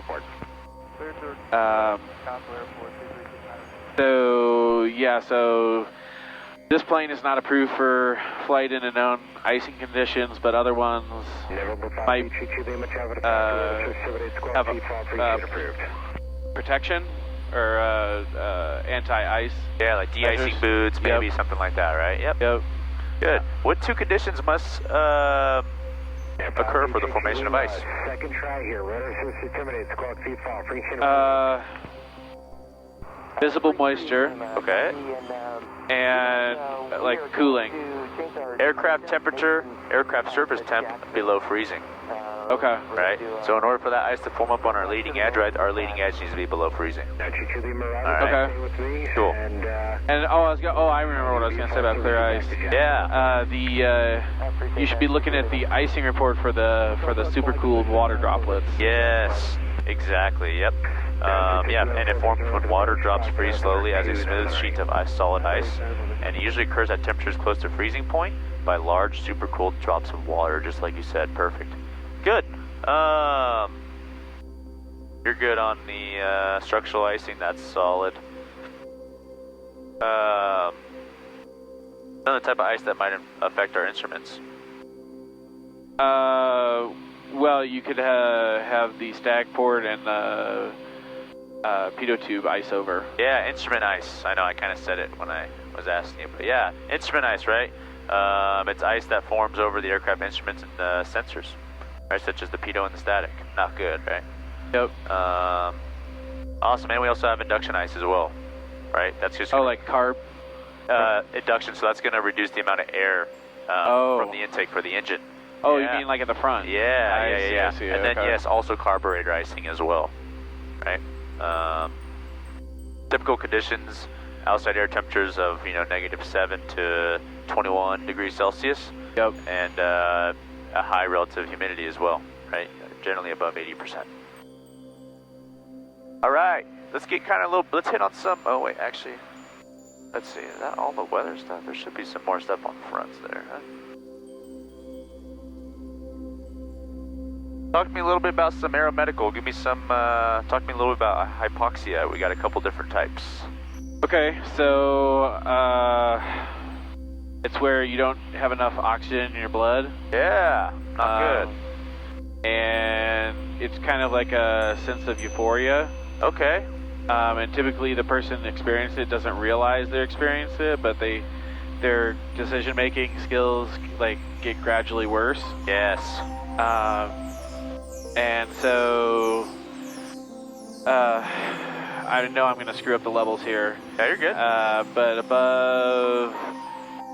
above 10,500, you're required to have supplemental oxygen for crew members.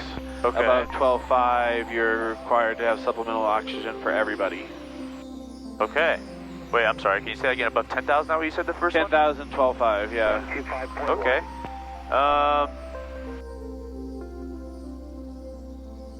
You're like, no. No. Yeah. So above 12,500 to 14,000, at minimum, the flight crew must be provided oxygen.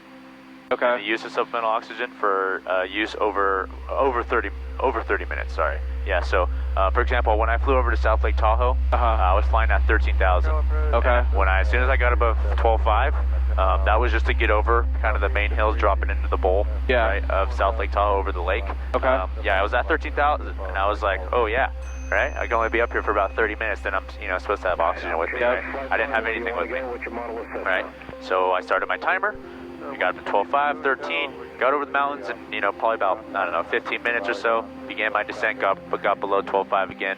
Was all good on that. Okay. All right. But that is something that is, very important, right? A lot of people kind of forget about that stuff, right? But above 12.5 to 14, after 30 minutes of flight, the flight crew needs to be provided oxygen, all right? And then altitudes above 14,000, flight crew must be provided and must use oxygen for the entire flight time at these altitudes. All right? Okay. And then above 15,000, each occupant must be provided with supplemental oxygen. All right? Okay. Cool. And that's obviously if you're in a non-pressurized cabin. 1610, squawk VFR, free chain approved. Alright, that's for you. Squawk VFR and frequency change approved. Skyhawk 61610. Awesome, cool.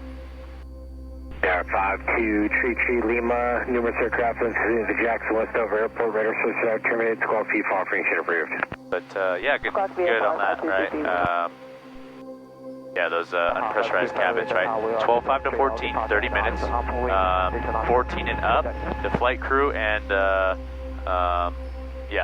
Okay. The flight crew must be provided the entire time, right? And then 15 and up, everyone needs oxygen the whole time. Okay. All right, so 12.5, 14, 30, 14, Mile 45. Above 14, right? Flight crew, and then cabin pressure altitude's above 15. Everyone needs it.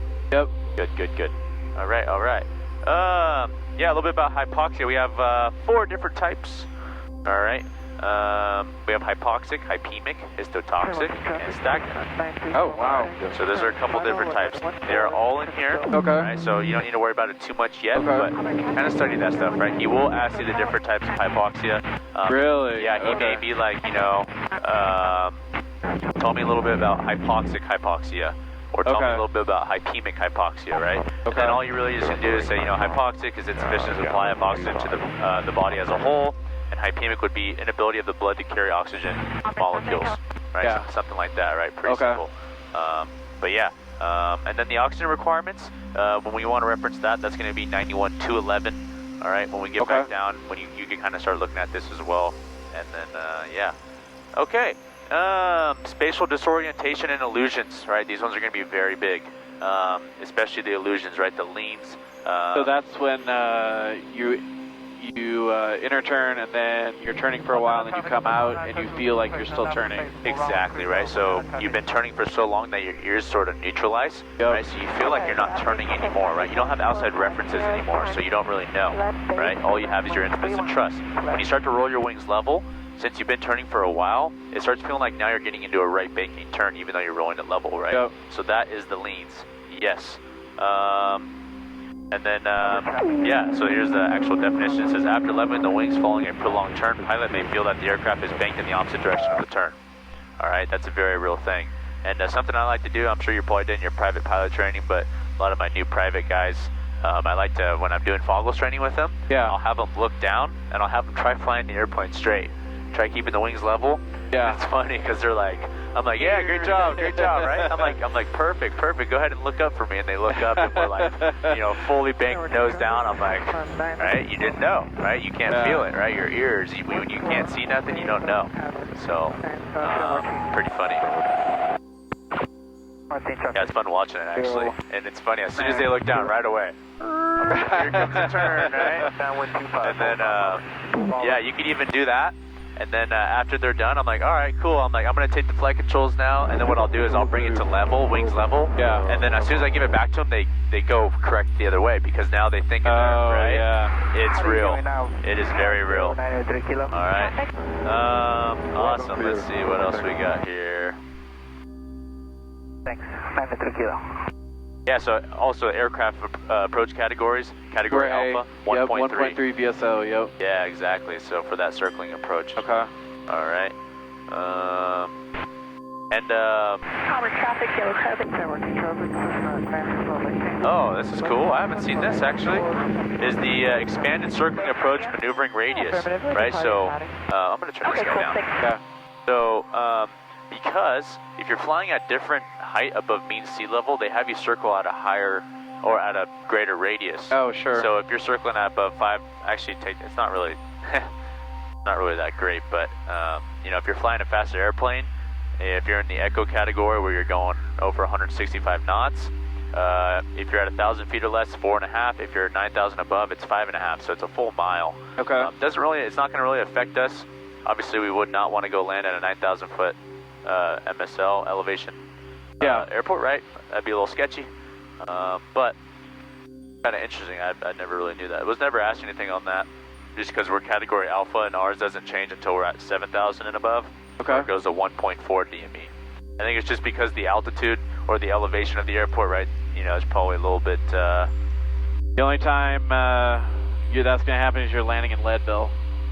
And what was that? Colorado, Leadville. Oh yeah, right. Going into like Aspen or something, right? Yeah. Super high elevation. Awesome. Yeah, that's. I could have sworn they had stuff on different types of fronts, like the types of weather associated with like a warm front, cold front.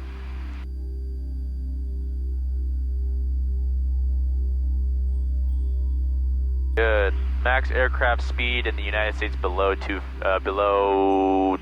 feet. 250. Good. Above 10,000. Unrestricted. Mach 1. Yeah, I was gonna say. Oh, okay. I was gonna. Yeah. Don't worry about that. We're not hitting Mach 1, all right? That would be cool though. Let's see what else here. Oh, let me circle back to that special use airspace. Okay. Right, that MKPRAWN. That's just an acronym for it, right? Yeah. MCPRAWN. Okay. So, yeah, the M is going to be military operating area, right? MOA. When we're flying VFR, can we go into a MOA? Yes, you can. Totally, right? We don't need to tell anyone. We go right into it, no problem. Yep. Right? If we're flying IFR now, can we go No. into it? No, right? If it's, if it's hot, they probably won't have us go into there. If it's cold, it's not a big deal. All right? Yep. The C, what do you think the C stands for? Oh, man. I know, this is a weird one. It's a controlled firing area. Okay. All right, are these depicted on the chart? Isn't it depicted as warning? No, not It's even on the chart. Oh, really? Okay. Yeah. And to be honest with you, I have no idea why this is even on it. So basically it says here, yeah, controlled firing areas are not charted because they do not cause non-participating aircraft to change its flight path. Okay. So why do they want you to know that? I have no idea. It's kind of funny. I always ask people, I'm like, are they on the chart? People are like, yes. I'm all, no, they're not. I don't know why, but weird. All right, that's the C, controlled firing area. The P, what do you think the P is? Prohibited. Yes, sir. Prohibited area. Yeah, flight is prohibited unless permission is granted by the using or controlling agency. One second. Are we gonna go to ACITY or Gelby? Yeah. Okay. Actually, let's plug in the approach for San Martin, and we'll go procedures, select approach, and then we'll go direct to ACITY. Actually, yeah, ACITY is the closest one, right? Yeah. All right, cool. And then we'll just activate that. Beautiful. 75.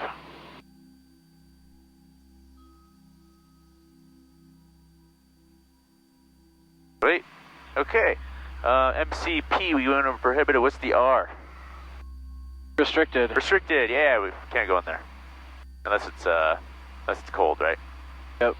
So, for example, crossing over, let's say we want to fly over to Las Vegas, right? We got a lot of restricted. We got to dodge here. Yeah. Right. So, flying VFR, you have to find that little corridor and then cut on through that. All right. But we're just flying IFR. If it's cold, they'll clear us right through there. If not, we're gonna have to kind of split those gaps. I want you to see those aliens, man. Yeah, exactly. They got something to hide, right? I don't know what it is, but if it's a couple, little UFOs floating around there, right? Would be pretty crazy. All right, that's the R, restricted, right? The A. You know what the A stands for? What type of area Alert. is that? Alert. Yep. Basically to inform pilots of high volume, right? High volume training. All right. And it says your pilots transitioning the area are equally responsible for collision avoidance. All right. Cool. What's the W? Warning. Warning area. That is correct. Yeah, extends 3 nautical miles outward from the coast. Right. It contains hazardous activity that may be hazardous to aircraft. All right. It's basically just to warn, right? Just to warn aircraft of a potential hazard. That's pretty much it, right? Yep. And it's both domestic and international water. Okay, and then that is the W, so we're on MKPRAWN, and we need the N. You know what the N is?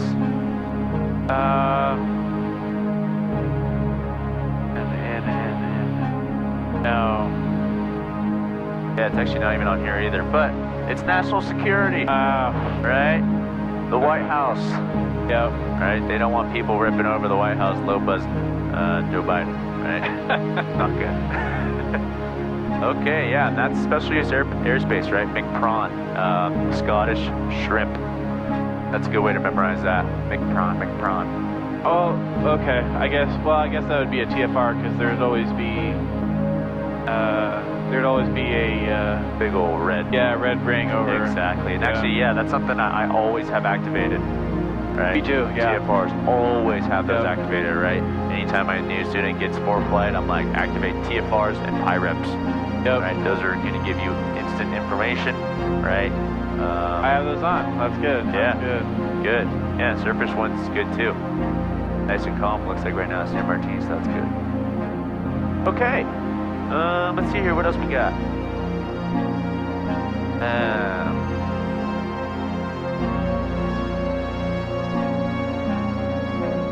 think you're pretty good on airspace, huh? I mean, go ahead and ask. Weather minimums? They're not really too important now, but... oh yeah, this is, the 3152s and all that yeah, stuff. I gotta review that before. Yeah, no worries. No worries at all. Let's get here.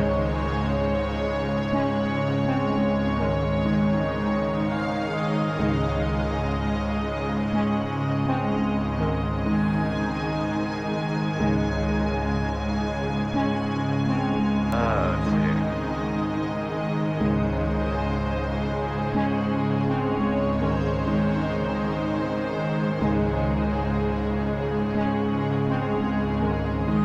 Yeah, to be honest with you, I wasn't asking anything about like procedure turn, you know, the sharp TT and all that. When to, what is that?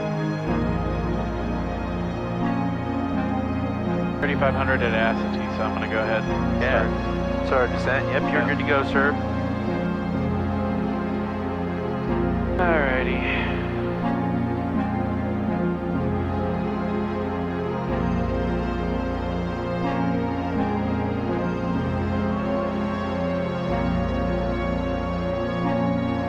What does WAS stand for?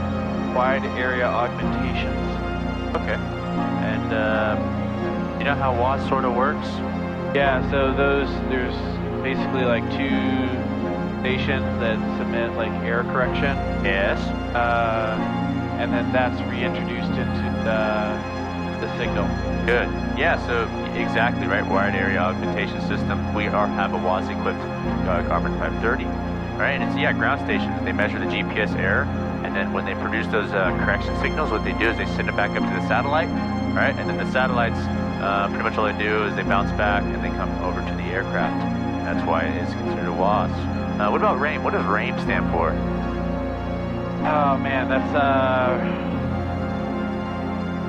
something receiver autonomous integrity monitoring, where yes, basically it will tell you if it'll tell you if like there's an outage. Yeah, it's a function of the GPS, right? And all it's really doing is monitoring the integrity of the satellites and the satellite signal. All right, let's see. I was asked about RAIM and WAS. Okay. So if we have WAS, we don't need to worry about RAIM, right? No. Good. All right. Let's see. What's the minimum amount of satellites we need for RAIM? I was asked that. 5. Yes, 5, good. And then if we want to eliminate a corrupt satellite, how many satellites will we need then? Ooh. I know, that's a weird one too. 6?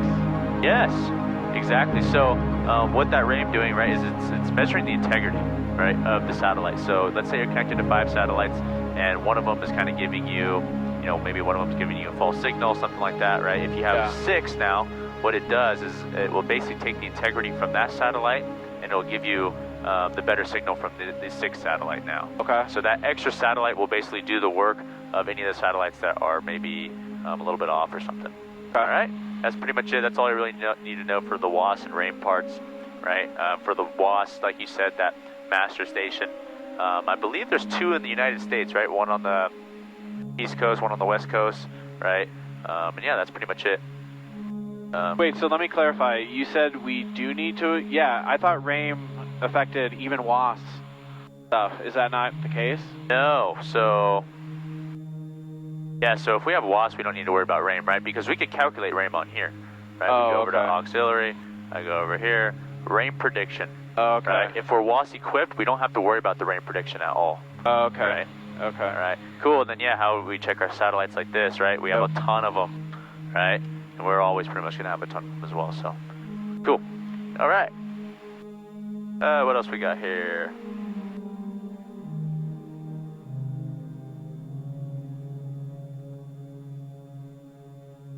Alright, we're about 10 miles from Acity. Yeah. Do you want me to brief it? Yeah. Okay. So this is the RNAV 32 into San Martin. Okay. Our final approach course is 321. Okay. Landing runway available is 3,095 feet. Touchdown elevation is 284, same as the airport elevation. Okay. Circling is not authorized southwest of runway of the runway. Okay. And for the missed approach, climb to 1700, then climbing left turn to 3500, direct Acity and hold. All right.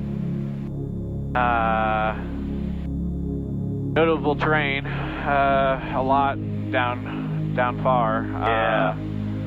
But the minimum safe altitude is 5,600. Good. And what's that radius for that? 25 nautical miles. Good. Awesome. And kind of a weird question here is what's the glide slope gradient? Glide slope gradient for San Martin? 4 degrees. Okay. Is that standard? No, 3 is. Yeah. So a little bit above standard, right? And that will give you a threshold crossing height of 40 feet. Good. Perfect. Yep, the TCH. Hold on, okay. Still got, about 700 to go here. Okay. Okay, so, IAF Acity 3,500. Our FAF is LV. Okay. 2,100. Yep. And then our VDP is 1.8 from runway 32. And our minimum descent altitude is 1060 and 1 statute mile, which puts us 776 above the runway. Good. Yes, sir. Perfect. Yeah, so I'll give you a little tip. You know, when we're shooting down approaches like this, so is this precision or non-precision? This is non-precision. Good. How come? Because it's an MDA. Good. Yep. Minimum descent altitude. Right? Yep. All right. Good. Yep. So at the MDA, we're going to want to level out, right? Yep. And we're going to hold level until we have a visual at the runway, right? At what point will we go missed?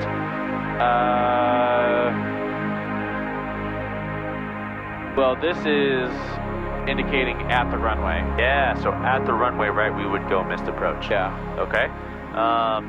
Perfect. Yeah, right. You know, if we did get that runway in sight, right, crossing over, and we're still at the MDA, right, well, I still wouldn't be safe, you know, right? Because we're at 1,000 feet, we couldn't do normal maneuvers and come in and land. All right. Good.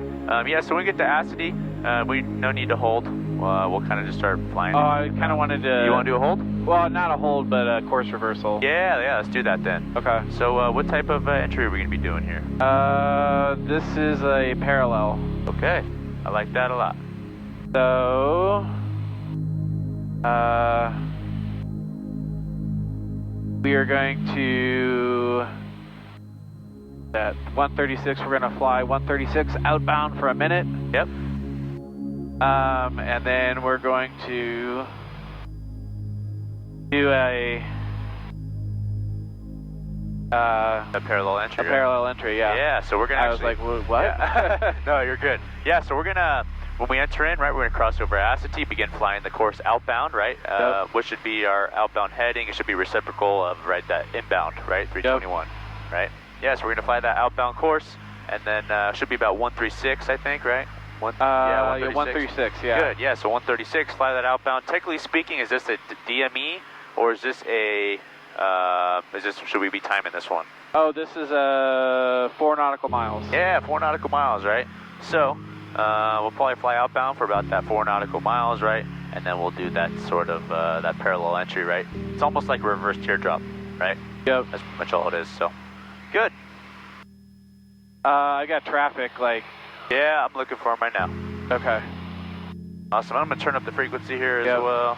Yeah, 748, Charlie Mike. I'll make a quick call here as well for us, all right?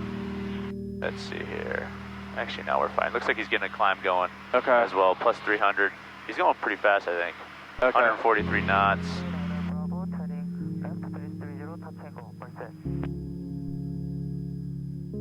Cool. And he's just ahead of us and to our left a little bit. 61 X-ray is on wind for 30 Merced. I see the aircraft landing I don't see the aircraft on base. Yeah, he's plus 700 now, plus, Okay. plus 800, 900, and plus 1,000, I think, soon. So, yeah, it should be no factor for us, Okay. right? One X-ray spotted you. I see you on base.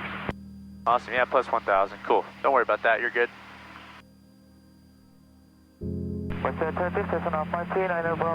Oh, he's entering the hold, it looks like. Is he? Yeah. Oh yeah, we might be following him. Hey, he's still climbing though. Okay. Maybe he's climbing in the hold. Maybe. 61 X-ray, turning left base, number 2 in the pattern. Hey, So normally I would report entering the hold because we're over Acity. Yes. Okay. Yep. Yeah, so if, let's say we were talking with NorCal, right? You say, hey, NorCal 610 is entering the hold to Acity. Good, and then is this standard, non-standard? Non-standard. Because it's left turns. Left turns? Wait, what? Good, take a look at those arrows, right? Oh. Standard, right? Yeah, standard. Oh, yeah. Okay. Kind of tricky though, right? A little weird. Good.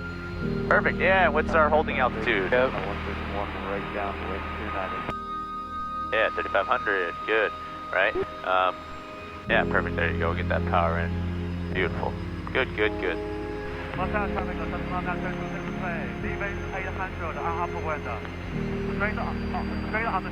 Yeah, so we can see here's our distance right from Acity. Yep. Right, you see that clicking up there, so about 4 nautical mile, right? Yeah, good. Yeah, get a little climb going in there too. Perfect.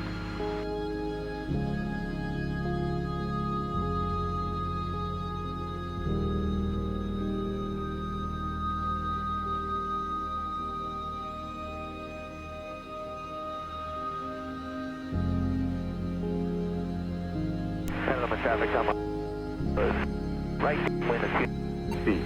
Temperature 14 Celsius. Dew point Very nice. 2 Celsius. Altimeter 2,997 inches of mercury.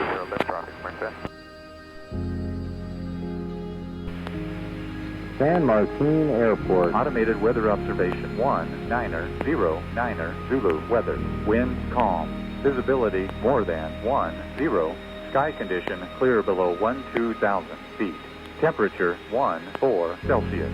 Dew point -1 Celsius. Altimeter 2,997. Very nice. Good. Yeah, so we're coming up about to that 4, right? 3 miles. Got a mile to go. And yeah, kind of be that left teardrop, right? To intercept that course coming back inbound, right? Yep.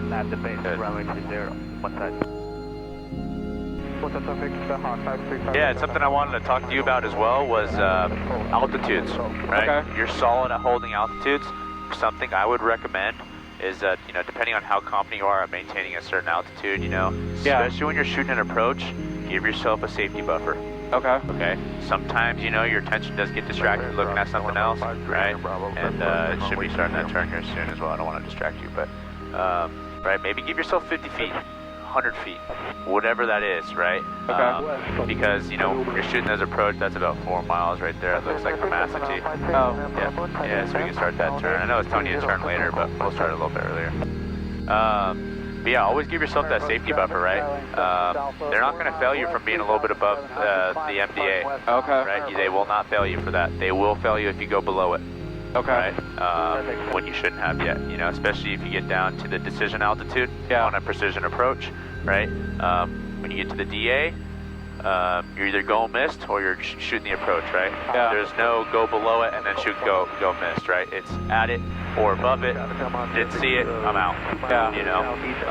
So that's always something that I like to emphasize to people as well is, kind of maybe give yourself a safety buffer, right? Figure out what your ability is, whether it's 50 feet, whatever it is, right? Always having that safety buffers helps you out a lot, right? Okay. So, yep. So yeah, that's why I always am like, you can see the AV-30's altitude's a little bit higher. Yeah. Right? Maybe use that altitude. Okay. Right? And say, yeah, I'm going to stay 100 feet above, or maybe use this one. This one's lower, actually. Maybe, use this guy here as your altitude, right? And then if the, DP says, I'm using my AV-30, right? I'm still 100 feet above. Right? Yeah. Whatever, right? That kind of is also a nice little you know, if you kind of mess up, you can say, oh, I'm looking at this altitude, right? Because they're not going to be the same, but they're plus or minus 75 feet, right? So, good. Good. And magnetic compass errors. What's the you know, the acronym for that guy? ANDS. What was that again? ANDS. Accelerate north, decelerate south. Okay. What about magnetic compass errors and limitations? Yeah, so I know there's a bunch of them. Yeah. You know the acronym for that? No, I don't. All right, so it's DV-MONA. Okay. All right. Good. Yeah, you work on just flying. I'm just going to kind of talk to you, all right? Okay. If you don't listen, it's okay. You don't have to, all right? You fly the airplane first, right? This is just later. I'm trying to just get a little extra in. All right. DV-MONA, right? Those are the magnetic compass errors and limitations. So the first one's deviation. All right. Next one's variation. We have the magnetic dip, oscillation, north and south turn errors, right? UNOs. Okay. Undershoot north, overshoot south. And we have acceleration errors, right? That's the ANDS you just said. Accelerate north, decelerate south. All right. Correct? Yeah, are you trying to go? Yeah. Yeah, so actually don't even do that yet. Oh, just press okay. clear. There, yeah. And if we wanted to stay in the hold right now and do some laps, what would we do if we wanted to keep the hold locked? So you would... The OBS function, right? Oh, Suspend it. If I'm in a hold and I press OBS, that'll suspend the approach. Right, so I'll keep doing laps. If you want to do the approach, unsuspend it, and as soon as you get to acetine, right? It'll go next. Exactly. Yep. Okay. It'll go straight to the next point. Okay. Exactly, yeah. Good. Yeah, I practiced suspending and doing mists on the simulator. Good. I was about to say, practice doing holds and stuff on the sim. Right, that's where you're gonna, you know, get the most practice. If you mess up, you kind of, you know, rewind. Right? Yep. Exactly. Good. But yeah, DV-MONA, those are those magnetic compass errors and all that. So awesome. What's our next altitude gonna be? 2100. Beautiful. Cool. What does that LNAV plus V mean? That means lateral navigation with vertical guidance. Okay, good. Do we have vertical guidance right now? With our instruments? No. No, we do not, right? So, yeah, using only the lateral.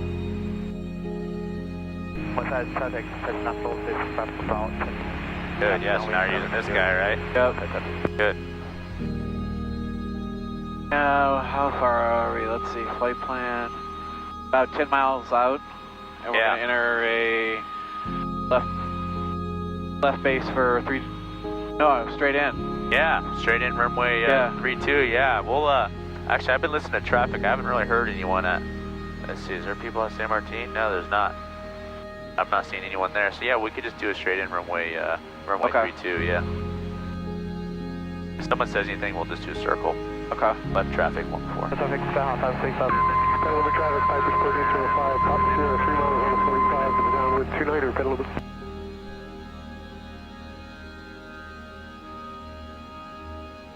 All right, Gelby. I like it. San Martin traffic, Skyhawk 61610 is about 9 mile final for runway 32, San Martin. Awesome, good. And what's the minimums going to be here? Minimums is 1060. Yeah, what's circling minimums? Circling is 1060. Yeah, same thing, right? Yep. All right, cool. Either way, we got to get down to the MDA, right? And what are we going to do? We're going to level out, right? Yep. All right.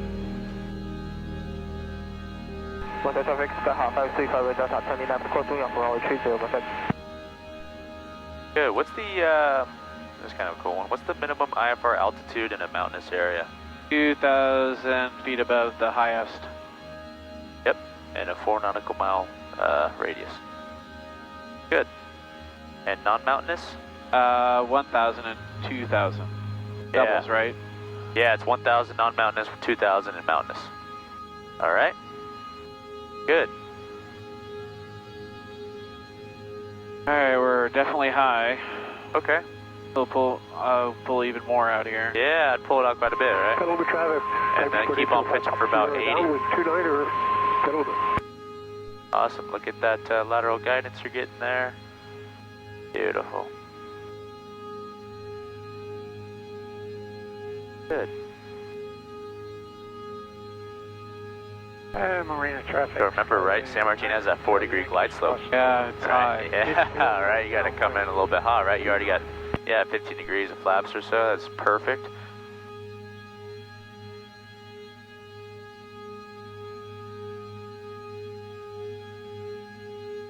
Awesome.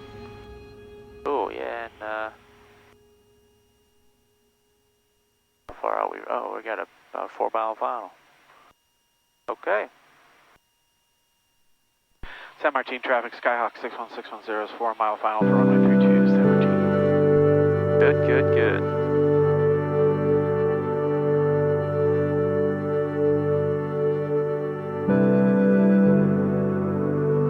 Yeah, so 4-degree glide slope, that's 7%. That's our, Skyline, NorCal Yankee right now, 229.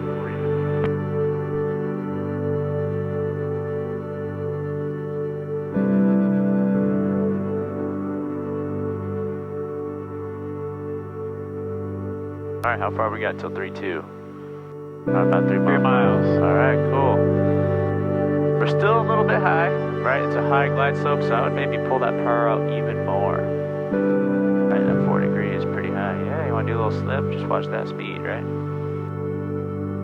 Good, yeah, make sure you're still tracking, right? You can slip it down and have a weird heading, right? As long as that track's good, you're good, right? Good, yeah. Perfect.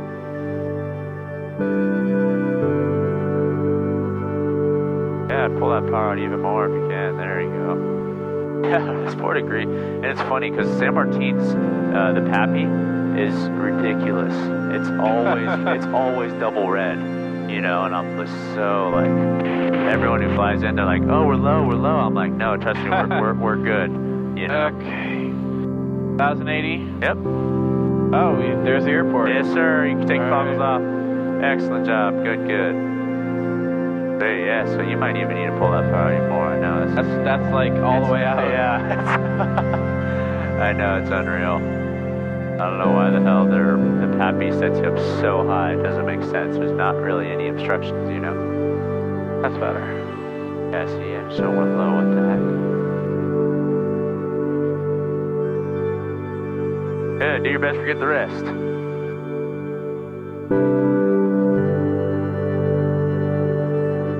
Alright, let's come in a little bit slower as well. We've been coming in a little bit fast. Yeah. We'll slow it down a little bit.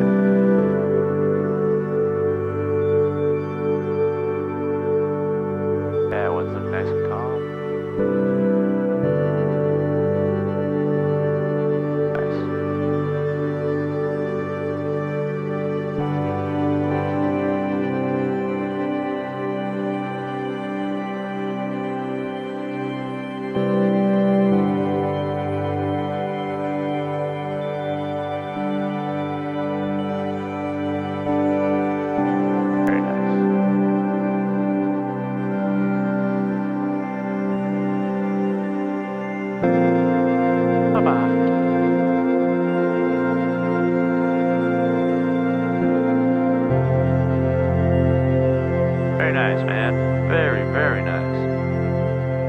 Set that baby down.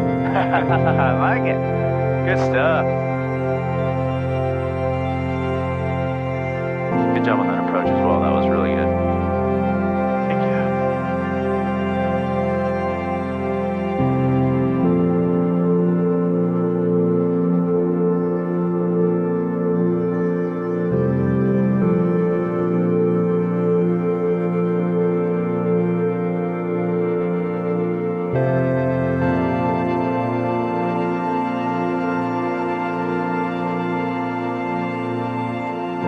San Martin traffic, Skyhawk 61610 is clear, back to runway 32, San Martin.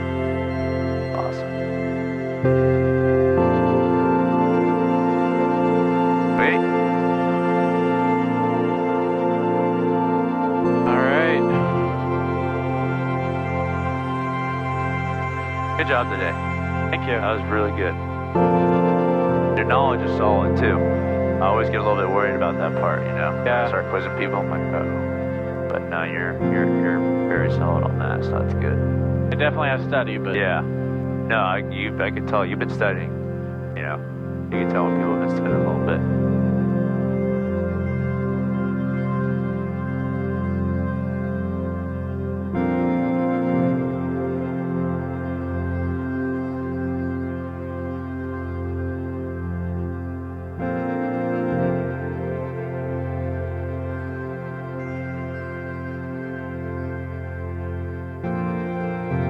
anybody else today? Yeah, actually I got another lesson at 1, and then I got one at 3, I think. Okay. Yeah, I gotta go mow this lawn, so yeah, gotta get it done for my parents. They've been kind of on me about it, so that's why I got the trailer hooked up. Yeah, I got the lawnmower in there ready to roll. Alright, let's see here. After landing, collapse up, FRV on. You just go onto the, okay. the security, yeah, perfect. Avionics off.